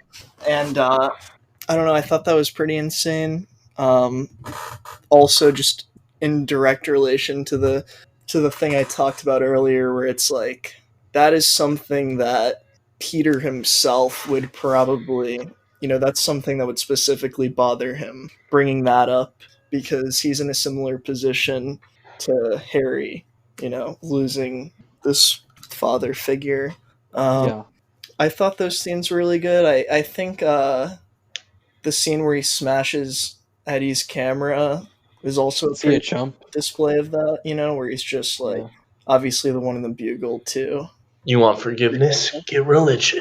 Yeah, and I don't know who was there, but the discussion we had after watching some video about how Spider-Man 3 is about forgiveness. I don't know. Was I watching that alone? But I I was there. yeah, I think that line is great. I think, I don't know. I think that the movie is really strong still because of that. It's directly related to the Sandman story. It's directly related to the Harry story. I would even argue that you don't even need to remove everyone but Sandman. But even if you just took out Venom and Eddie Brock and left more space for the other two storylines to breathe, right? Because I know that there's a deleted scene in relation to this whole conflict between Peter and Harry too, right? That we don't get, that makes that storyline feel like very shallow and rushed and stuff. Um, I don't know. I think that they do a really good job in that sense. Obviously, to outline the general concept for people who have not watched the same video that I'm referencing here. The whole thing is about he has to forgive Flint Marko, Sandman, for the death of his uncle. Harry has to forgive Peter for what happened to his father, and Peter has to forgive himself for what he does when he has the black suit. And I think that and this one is a theme that's more directly stated, but I don't think it's done so to the point where you watch Spider-Man 3 and you're like, oh, that was a movie about forgiveness. There are more explicit lines about it than some of the other themes, but I think it's still done so subtly that it increases the value and impact of it. I don't know, and that last scene, I think, with Sandman when he was flying away and Peter forgiving him and Yeah, the last scene. Harry deciding to go help him, those scenes are really good. Oh, dude, when Harry comes back and they team up, Harry and Spider-Man, these two best friends, and the theme kicks in, it's really incredible. Yeah, Spider-Man 3. And I think if you think about it also in the sense that, like, we have a lot of serious black suit scenes that I think do a really good job.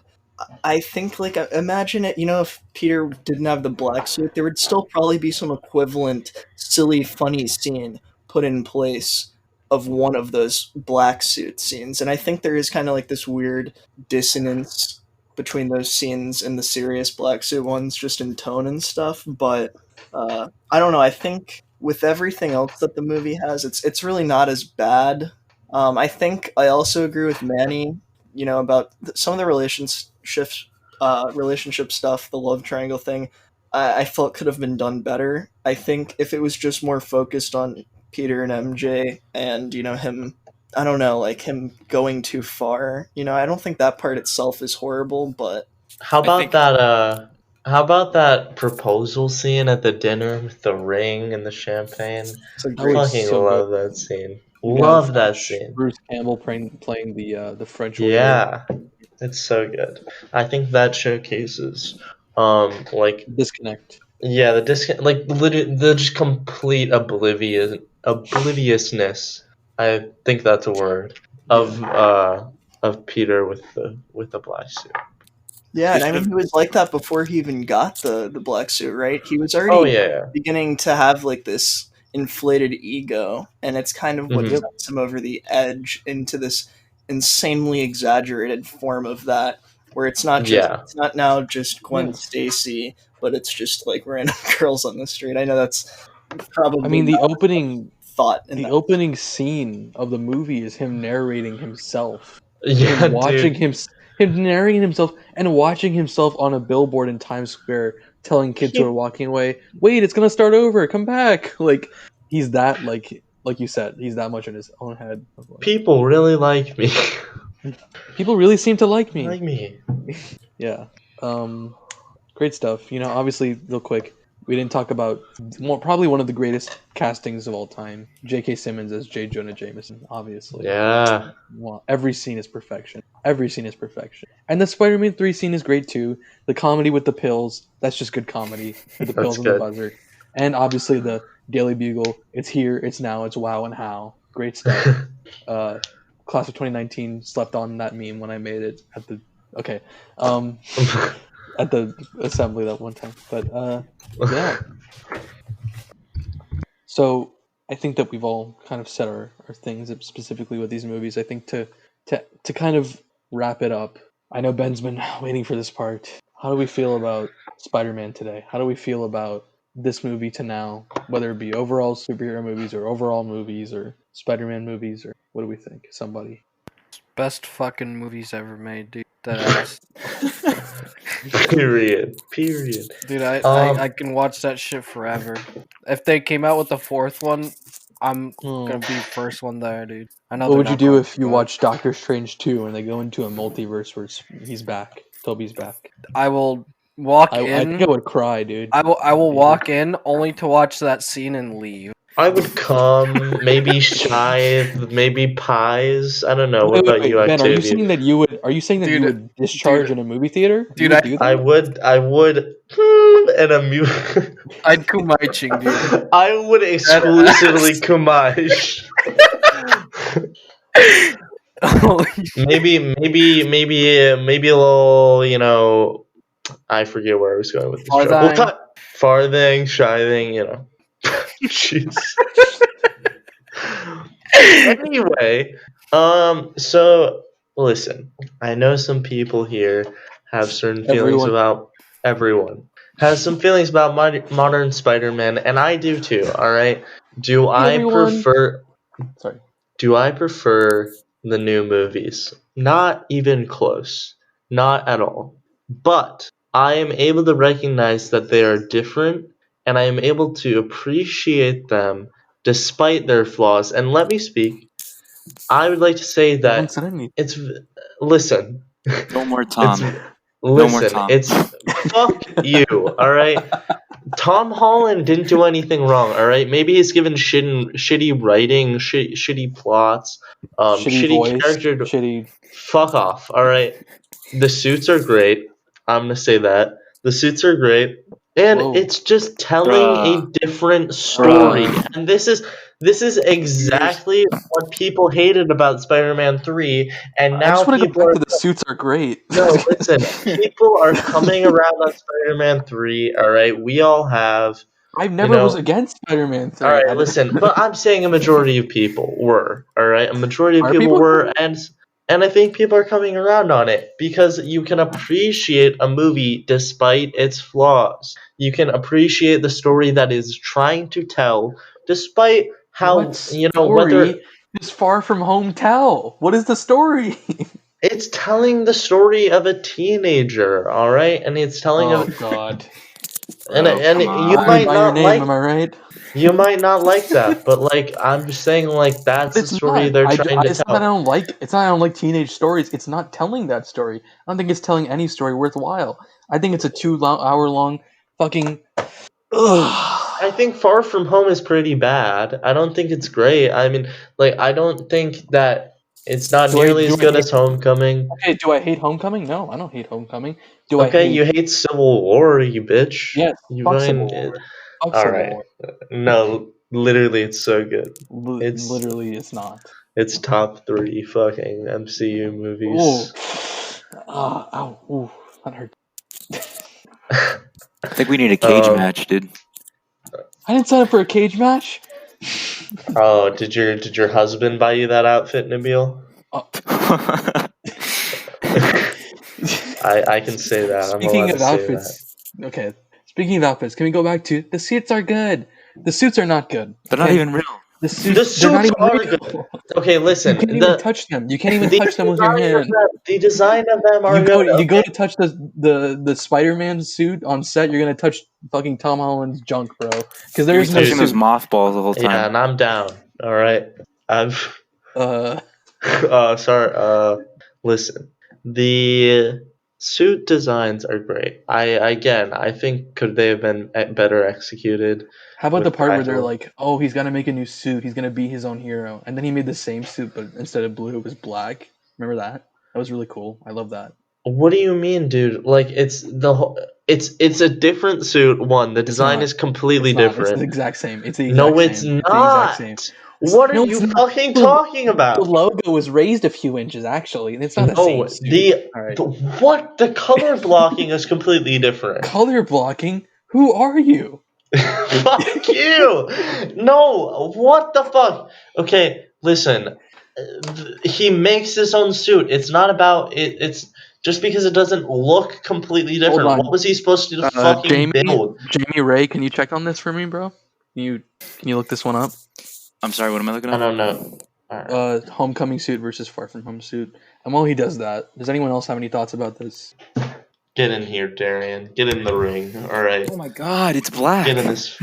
Listen, I don't want to turn into this endless cycle of nonsense that I know is going to occur because we're never going to agree on this, and I don't think Exactly. we're going to change each other's Didn't this minds. happen for an hour? Like, So listen, I'm Alright, just fine, gonna I'm gonna sorry. give you my view on it, but I don't want to say this in a shitty way, but like I don't want a response because I don't want to like debate it. I know your opinions well. I'm just gonna present them for everyone else. You know what I mean? Yeah, I just wanted to hear other people's opinions. I understand. Oh, Yeah, okay. I don't want to go deep into it because you guys have already said yours, and then if I Yes, say something we're done. opposing and you repeat the same, like No, we're done. We're done. because there's a couple other things I wanted to throw in at the end unrelated to this, but I think that everything we've highlighted that's especially impactful and impressive about the Raimi trilogy is not present in our current iteration of Spider-Man.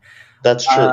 I think that I don't enjoy watching superhero movies that are based in comedy. I think that's why Spider-Man was able, the Sam Raimi Spider-Man was able to like bring superhero movies into this, newfound limelight of sorts that they were not in prior. If we're looking at something like fucking Batman and Robin or Batman Forever, I don't know. I don't take those movies seriously, right?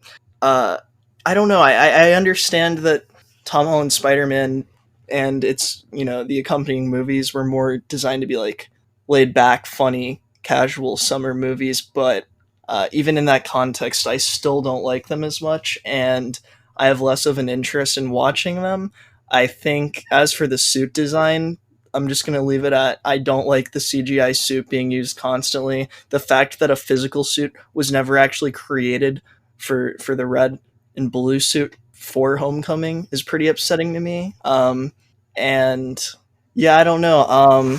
That's I guess that's my thoughts on it. I just think that the emotional depth and development and exploration of characters that is missing in Homecoming is what makes, or not even in Homecoming specifically, but in like Far From Home, or like this over reliance on just one-off jokes is what makes me not like the movie. And it's also the problem I have with other MCU movies, not even the jokes part, but just this lack of exploration and character development, or the process by which character development from previous movies is thrown out the window to push along some kind of greater storyline that is just going to be blown off in a couple more movies, for I don't know. I think that's pretty much how I feel about the whole situation. I don't know if we're running over time here, but also I know we talked about this, I think, Nabil, but something I thought that was really interesting. Well, I guess, does anyone else want to say anything about this situation first? Yeah, before we wrap it up. I would say that with that first trilogy, it wasn't limited by having a follow up. For example, the Garfield movies had to like live up to this expectation of setting a new standard, and then the newest ones have to fit into this role of being part of a big machine known as the MCU. That's what I would say is with these first three, you got it at its purest. Yeah, and I also just want to say I don't even have a problem with Tom Holland or the MCU. That's like the core of the problem here ultimately, not who I place all of the blame on, but you have to place a lot of it on Sony. I know we touched on this, but understanding the fact that, we know from conversations that are now publicly available between Sony executives that they fucked up the possibilities that The Amazing Spider-Man 1 and 2 had with great actors and director. They felt that the franchise, the character was not strong enough to exist on its own anymore, and that if they were going to investigate this character in another movie, they felt that they needed the character to be held up or supported by an MCU character, someone strong such as Iron Man, right? And they actually pushed for an increased involvement of Iron Man's character in Homecoming, which you may like or you may not. I don't have a problem with it conceptually, but I thought that it could have been done better, and then finding that out after the fact makes me even more upset because they didn't want to tell the same story again. They didn't want to try doing it correctly from the beginning. They wanted to just, let's, just put all the weight on a different franchise's shoulders, so to speak, or a different character's shoulders, and, that'll get people to watch, and then we can figure it out from there because it's Spider-Man and it'll make money. Like, I think they tried to use Iron Man as Uncle Ben in the newer movies. I mean, yeah, they wanted to do the kind of same general thing, but with nuance, and I think that's fine. I don't think it was executed as well as it could have been, and I also think the lack of an emotional exploration between key characters to Spider-Man that are these things are going to be necessary once Iron Man is gone, and he is now, right? These necessary emotional explorations between Peter and Aunt May, Peter and MJ, even Peter and Ned, that I think those things are going to hurt the movie significantly in the future. I think they had some things down. The villain, that was great. I don't know. I just think that there's a weak foundation that they're placing underneath Tom Holland's Spider-Man. And I mean, it almost happened. Spider-Man's out of the MCU. You can't reference Iron Man anymore. Where is the motivations and drive for the character? What are you going to do? You then have to craft a completely new dynamic between Peter and Aunt May and Ned and MJ if you want to have any serious, aspect to Peter. Because right now they're all cashed out for simple comedy or very shallow, like, romantic aspects that aren't explored well. Mm-hmm. Yeah, I think that. I mean, we've said that all before, so obviously I agree. You're right. We should just run circles, especially since we're running out of time. But yeah, I agree, and I think that, like you said, in trying to be different and distinguish themselves, like Manny said, they had something to follow up. They tried to be different. Like, okay, we don't want you to see the same thing over and over, but in trying to be different, they kind of screwed them, unfortunately. But yeah, I agree. I just want to say, not arguing. I literally agree with everything you said. All I'm trying to say was that I think that you can appreciate some things about the movies and recognize their flaws. But I literally agree with everything you said about them. It's all true. I mean, yeah, I still enjoyed watching Homecoming. It's harder for me to be excited about Spider-Man now. You know what I mean? I get that, dude. And I also just think Far From Home was very far from what I wanted of a movie, really. But it was not even comparing it to Raimi at all. I just think it was way worse than the first one. Way worse than. It went significantly downhill. Yeah. I think that it's probably like my bottom 3 fucking MCU movies with Age of Ultron. Why are we arguing? Because I'm telling you, there's nothing to argue about. Whoopsie. Anyway.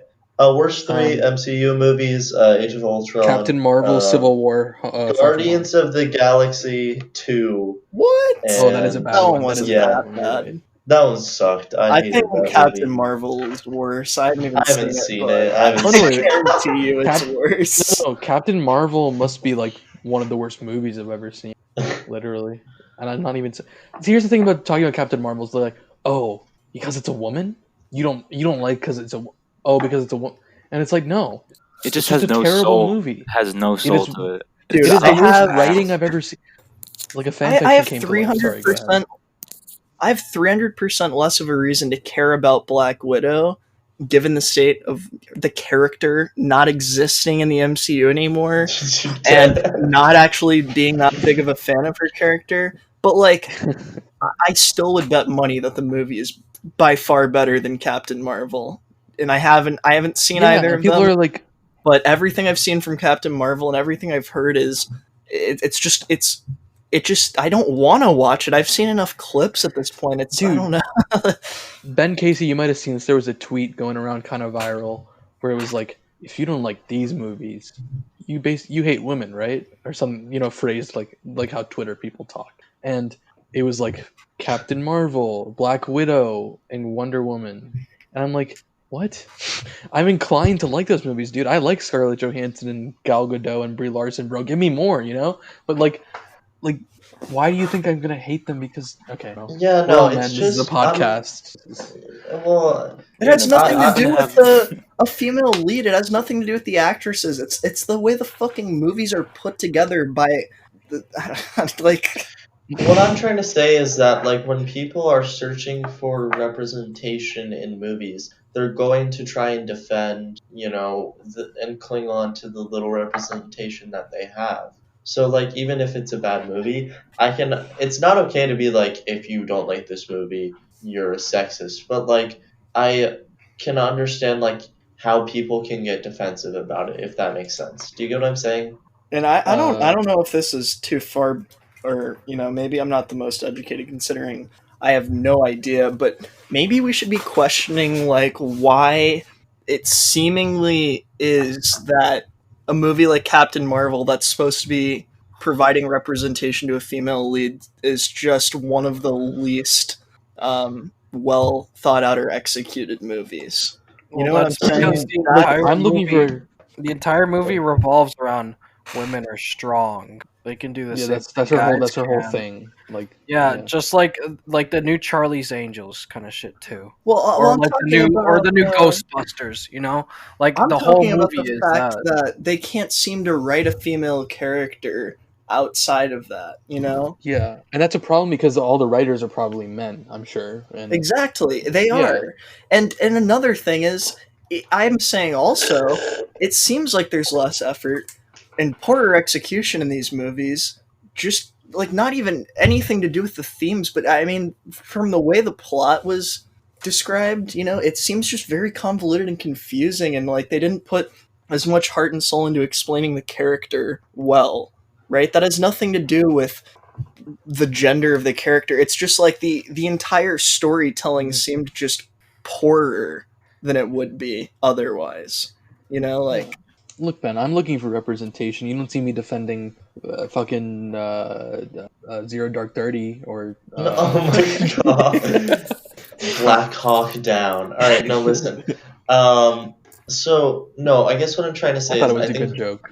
I Sorry. think okay, you're joking, but I will explain further on what I was trying to say. I think that another good example is Black Panther. There are some undeniably awful moments in that movie, like the fucking CGI fight at the end is ridiculously Right. bad. Just be careful But what you say. again, That's all. no, I'm just saying I'm not going to say anything controversial. It's just that people Not on cling there. to. What? People What the- cling to representation in movies like that because it is a revolutionary film for other reasons. So they're going to, Mhm. want to support that and want to defend it because a lot of things about it are very progressive and revolutionary. Does that mean it's a perfect film? No, but people, want more stuff like that to happen and be created like that again. So they're going to try and defend that. That's all I'm saying. Well, that's the thing where the problem comes from, where the entire movie is just written around that, and they can't just make a normal movie of like a woman doing Black impressive Panther is shit. not. I haven't seen You Captain seen Marvel, Blade? but Black Panther is not like that. It's a movie that Yeah. celebrates I have blackness, problem. Yeah, no, and that's Yeah. No, I have yeah, my own definitely. problems with Black Panther, but no, that's not a flaw. yeah, the problems with Black Panther are recognizable in most MCU movies, so Yeah, exactly. yeah. they shouldn't even be discussed in this conversation Yeah. because like they could be brought up about literally any single one of them, barring maybe like Avengers 1 and Iron Man. Yeah. Yeah. Um, I don't know. I just think that from what I know, I'll probably get around to watching it, but I think Captain Marvel just has like outwardly the worst It has. structure and storytelling Yeah, no, outside it of the is. character, just generally the plot. Like, Yes, no, it literally doesn't work as a movie, as a feature film. I've said this. I don't think I've said this on the podcast yet, but I know I've said it to so many of you so many times. But I repeat it because it's so shocking to me.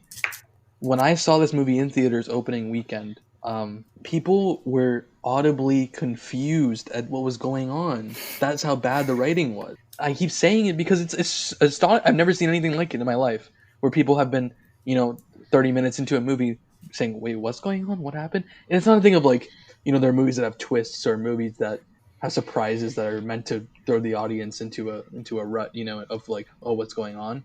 it's literally what is going on. I don't understand the way this is working. Yeah, and what that says to me, this poor structuring, is that it doesn't mean that they have a shitty director, or a shitty writer, or shitty actors, because all of these people obviously have the Brie credit. Larson is a great actress. Yeah, they have the credit they need to get these jobs.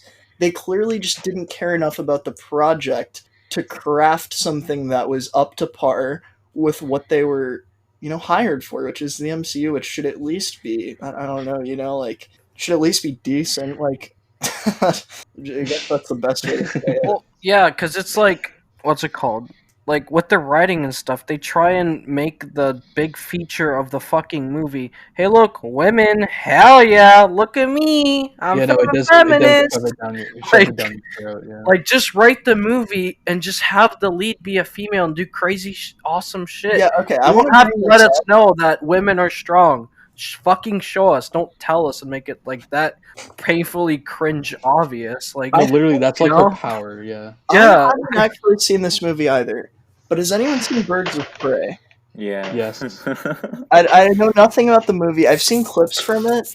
Does the movie shove that down your throat as much as Captain Marvel? Not as much as Captain Marvel, but Because that's a from pretty the low clips bar. I've seen, it just seems like Harley No, Quinn does it's- badass shit, and that's, like, I don't think the movie's good. I haven't seen any other. And I know Manny. action ones, but- I want to hear Manny's take on it, but I didn't think that it was necessarily No, not a bad necessarily. movie. It's just mediocre, and It just you know. it feels like such like a filler. TV special. It really Felt feels like like a TV filler. special. Yeah, like I think the point was like to make Harley Quinn like, oh, we're gonna make her this. You know how the Harley Quinn character is very much, oh, she's going against the current. She says what she wants. She's crazy. She's wacky. Well, in and the they try movies, to, at least. yeah, in the movies, and And they that's try not how to. she is at all in the And so- animated or the comics. So they try to like amplify that, but they don't really. I don't feel like she didn't feel that fleshed out to me. They try to give her more motivation. Yeah, no, I did. I wish it's something where it's like, oh man, I wish there was something a lot more for what Yeah, it was going for. the stakes And then kind you're of just like, suck. oh, I guess I'm okay with what.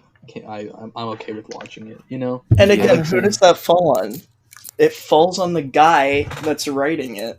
Yeah. Because the thing is, I don't keep up with DC movies. I haven't seen any of them, so it's not something like I didn't care about Harley Quinn as a character or Birds of Prey.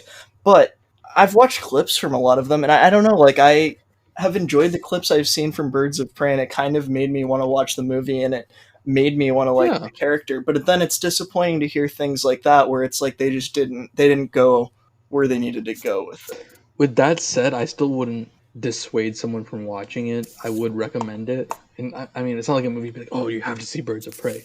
But if someone was like, I'm going to see Birds of Prey, I'm like, oh, yeah, you should check. Like, you know what I'm saying? Like, it does have a few, like, things that are, I don't want to say redeeming, because it's not like it's bad and it has redeeming qualities, but I don't know. It's just there. It's a movie that's just there. You know, those kind of movies, like, I don't know. It exists. So if that's It like your exists. thing, if you really want to see the character more, If you really want to see it and you like the scenes and you thought that it was quirky and funny, then sure, go ahead, go for it. Because it's not like it's unfunny or unquirky. So oh, it definitely felt like it was trying to be Deadpool. I think that's another segment of that's that. true.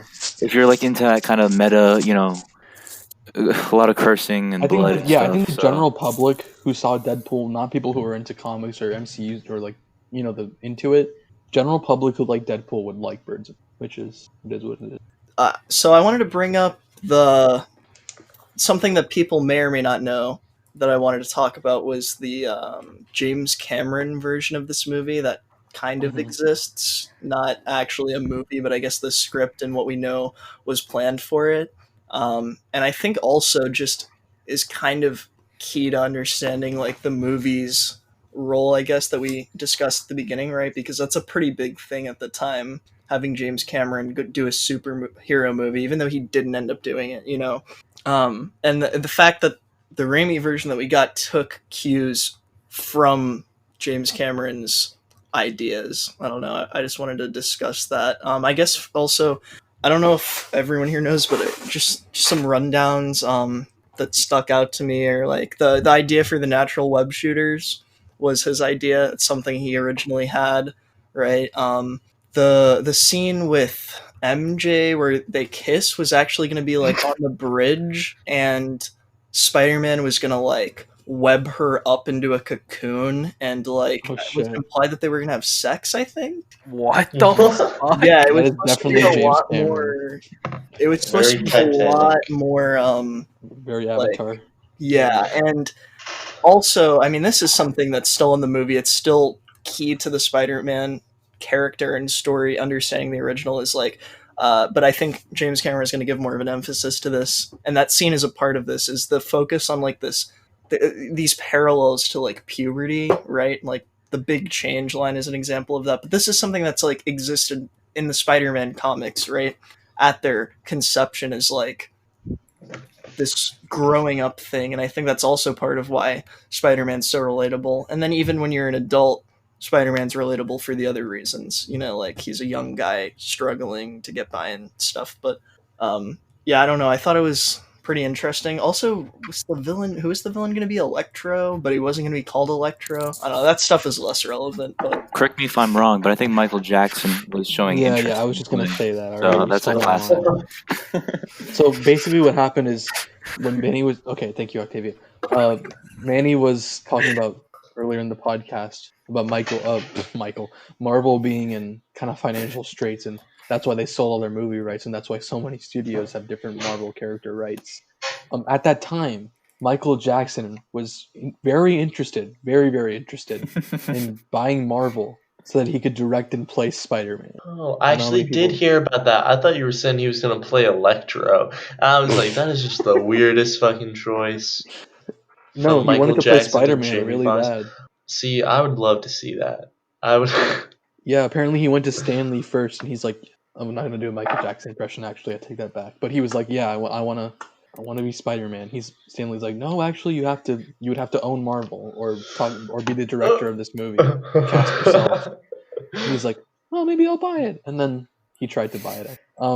He also after that era of the '90s, when X-Men was being cast, he wanted to be Professor X. So, fun fact. Like it says here that he came in implying that he auditioned, I guess, or tried to do his own audition.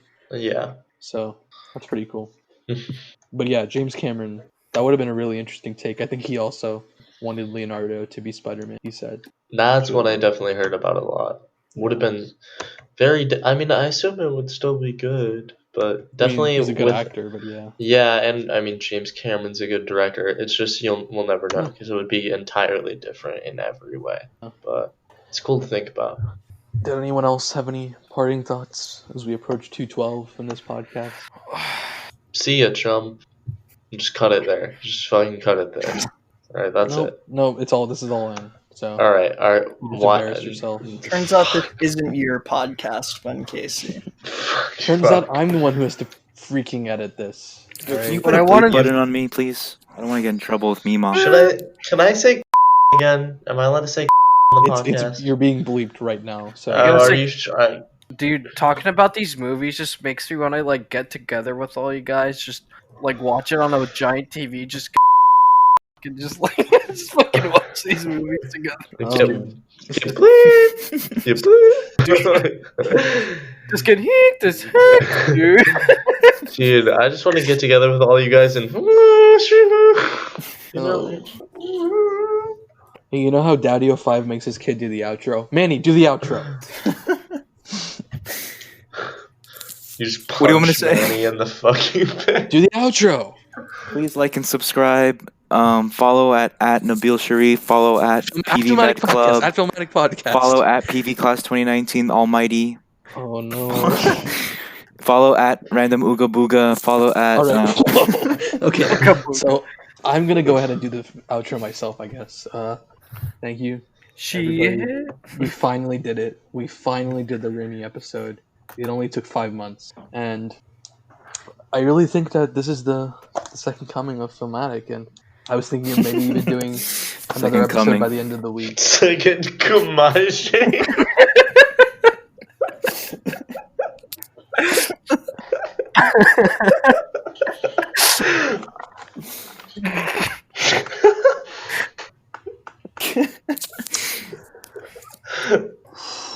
Okay. I'd really really think we're going to be pushing this out on at least a weekly, if not bi-weekly basis. Holy shit. And we'd love to hear what you want to see and hear next. So make sure you follow at Filmatic Podcast. Also, if you guys want, you can just come on the show. It'll be really great. I mean, I guess if someone really wanted to be a part of the podcast, I would be open. Just reach out to at We Filmatic need to Podcast. get. I want to get some more guest appearances. Yes. Yeah, we we're, need some guest appearances. we're Also- wide open for people to come on the show. What happened to Kevin? Did he get his prize? Did you make that announcement yet? or- Oh, everybody drum roll, because Kevin Zoo actually won the Bad Boys giveaway. Really? So, yeah, he Damn. was the only person who listened to the full episode and commented the other time. Oh. So it was the one with me and Manny though. It Oh, wasn't like the real. I hope Kevin's doing well. He's a pretty good fucking guy. Yeah. Just so- remember that rumor that started like No, a year ago or something? please don't. I don't even know what you're talking about, and I don't want you to talk. So just. we'll There's bleep a it out. rumor that got fucking. I don't. That's just fucked up. I should know about that. What? That's not real. Yeah. No, it's not. It's just not real. I think like Tenzin told me or something. Like, Is that even a rumor? Or is that just Tenzin manipulating reality? no, I don't fucking know. Dude. I don't know. A similar thing happened with It's a real Nithin, so I don't know. Okay, what to but that believe was real anymore. though. Wait, was that real? No, I saw. No, it. I lied about that. That was just a joke. I just said he got polio and died. It's a fucking That was a joke. joke. Sorry about that, Kevin. Kevin won the Bad Boys giveaway, and I'll be reaching out to you, Kevin. You're gonna get your Bad Boys Blu-ray. Listen. Well, All right. I I miss Kevin. Yeah. Do you think he plays video games? He left us too soon. Oh, It was his boy. time. He had to go, but his time had came. Yeah. Kevin, come on. Okay, so I'm kind of Yeah, go ahead. disappointed to hear that Sophia Martinez didn't get to the end of the last podcast. All right. I really thought that.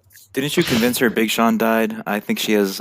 oh, Yeah, I'm I'm really sorry mad about Big about Sean. Can you convince She- her she Kevin thought that- died? You could probably do that too, dude. Actually, it went further than that. Not only did she think that Big Sean died because of me, I hope more people listen. Well, hey, guys, look at the cover art. We have a new logo. We do. Wait, hold What? up. Did Big Sean not fucking die? I thought he did. Oh boy. Holy shit, dude. We have a new logo. You guys haven't seen it yet, but I'll send it in chat after. It's pretty much finished. It'll be there for the episode. Who made it? Designed by Zephy. So like I said, we have a new logo. We're gonna be doing new episodes. I'm thinking of doing one hopefully by the end of the week, following the Raimi episode. It's gonna be great. I want to thank everybody for coming. And I'm now gonna open it up to Darian, who's gonna do some plugs. Well, I was hoping we'd open it up to everybody. Well, everybody, I guess. But Darian, I know you specifically wanted to do a plug. All right, so listen. If you anybody, want to see yeah. some funny things related to the Sam Raimi Spider-Man, or funny things in general, go look at Nabil and I on Twitter. I don't even what my name is, just Darian Nigro. You should be able to find it. Nabil's, I think, is also probably pretty specific, but It's at Nabil Sharif _ there's no way I could begin to explain the comedic genius that Nabil was able to convey through my Twitter replies. We worked on it together. It's a masterpiece. You know how to deal with the haters. Black Lives Matter. If you want to come to the school board meeting, you should do that, or you should watch Next us, Tuesday, I think. fight the good fight against the. The school Just board. leave it at the parents. I don't want to say anymore. Sean Murray, if you're listening, f you. Not No. Not Mr. Wait, I already I'm sorry, talked to him about it. He already knows about it. Sorry, I didn't mean. There's someone who's calling themselves Sean Murray, but obviously isn't. So sorry, I didn't mean that, Mr. Murray. I Oh my low-key God. have a little rivalry with him because he likes Nope, don't talk about that. No, he likes Brazil and I like Argentina in soccer, and they're like Oh, rivals. that like, was deadly surprisingly rivals. tame. Yeah, definitely. And I talked to him about it, and we got into a little like yelling fight in like 10th grade outside of his portable because this is the World Cup, and they had just got beat and shit. It was funny. Yeah.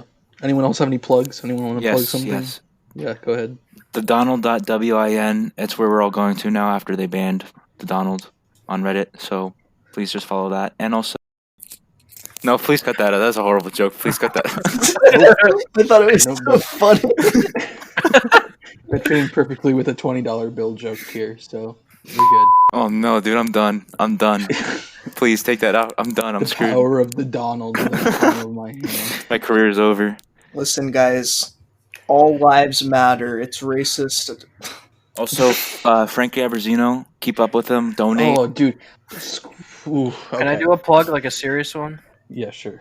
Also, if you guys have any like connections, we would like to get sponsored by Monster Energy. That'd be fucking insane. So just let us know. Just shoot us a little DM. Mhm. I'm waiting for your response. Monster. I don't know if you have a parent. Oh, company. Nabil, I got a good That'd be thing. Fucking awesome. What's that? Drink that shit every day.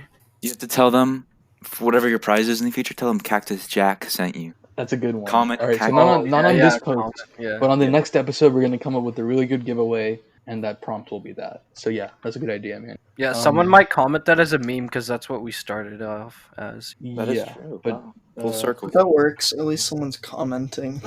Yeah, that's fucking. at least someone's listening besides us, right? Also, Kevin can't win again. Just so you know, Kevin. yeah, That's Kevin, not you've fair. you've been voided for the next 5 giveaways. So 5. that's 5 episodes. That's a long time, dude. He already got his Bad Boys DVD. What else am I gonna give him? That's fucking fair, dude. Running out of things to give away. Someone else has got to put some shit up. He's already got Make a Wish too. Come on. Wait, maybe trade him. That would be good. Oh, dude. Plug Manatee. Do a Manatee like 15% Oh, off Manatee, if you guys. mention. Guys, go to Manatee, go to Kava Social. Actually, screw Kava Social, they don't wear masks. Don't go to Kava Social. 15% off your first kratom if you mention the podcast. Okay, yeah, if you go to Manatee and you say Filmatic Podcast sent you, apparently they give you like a free growler, I guess it's called. So yeah. Next giveaway, I'm giving whoever wins it a. Dude. Okay, now I have to cut that. So What, bro? ooh, Ben Casey, for some reason his audio's gone. I can't hear him. Me So I'm just gonna neither. speak on his behalf. He wanted to say that Hey he guys, Ben apologizes. Casey here. I wanted to plug New College Theater and And simping. Actually, I am Ben Oh, I Casey, and I would like to plug New College and Theater. Okay, so actually with I'm that- Ben Casey and I wanted to plug. I'm actually Ben Casey, and I'd like to that was a come. close one. This outro's been almost like 20 minutes, I think. I think so. This is In the part case that you people want like. to Remember plug when Pop Sophia Bar? told us we have to be funny? I'm trying to finish. This isn't even funny. It's kind of For more Kirsten Dunst No. media, go to So we thank you as we leave. You're going to be listening to the soothing sounds of James Kim's EP. And, No, that's not his name. Oh, sorry, Jimmy Kimmy's EP. I've been given clearance to play that on podcast, so I hope you like it. Check it out on YouTube, Jimmy Kimmy, the EP. You guys think Music James videos is and- actually listening right now, or I have no idea. Guess we'll find out after. we should unmute him and see what happens? I just unmuted James. Does he want to say bye? Oh, James! Tell them where to find your music. Yes. It's just on YouTube, and I made a Bandcamp too. Also, Jimmy Kimmy. how do you spell it? Jimmy Kimmy. It'll be in the description. JIMMY. Yeah, that'll be in the description. It'll be on the social medias. And So, if you thank enter for- code into Bandcamp, enter Filmatic, you get Filmatic podcast into Bandcamp. What? It's all You your podcast. you get the album for free. you get the album for free. If you enter code Filmatic, you get 30% off your next G Fuel. Oh, boy. James, thank you for letting us use this music. Really Yeah, appreciate sure. it. I appreciate you using. What did you think of the episode, James? Oh, sorry, I was like half listening. I was doing my homework for most of it. All right. Good night, everybody. Everyone say bye. Bye. Bye. Goodbye. Bye. I'm gonna put Guys, some on your eyes. let's hop on Fortnite.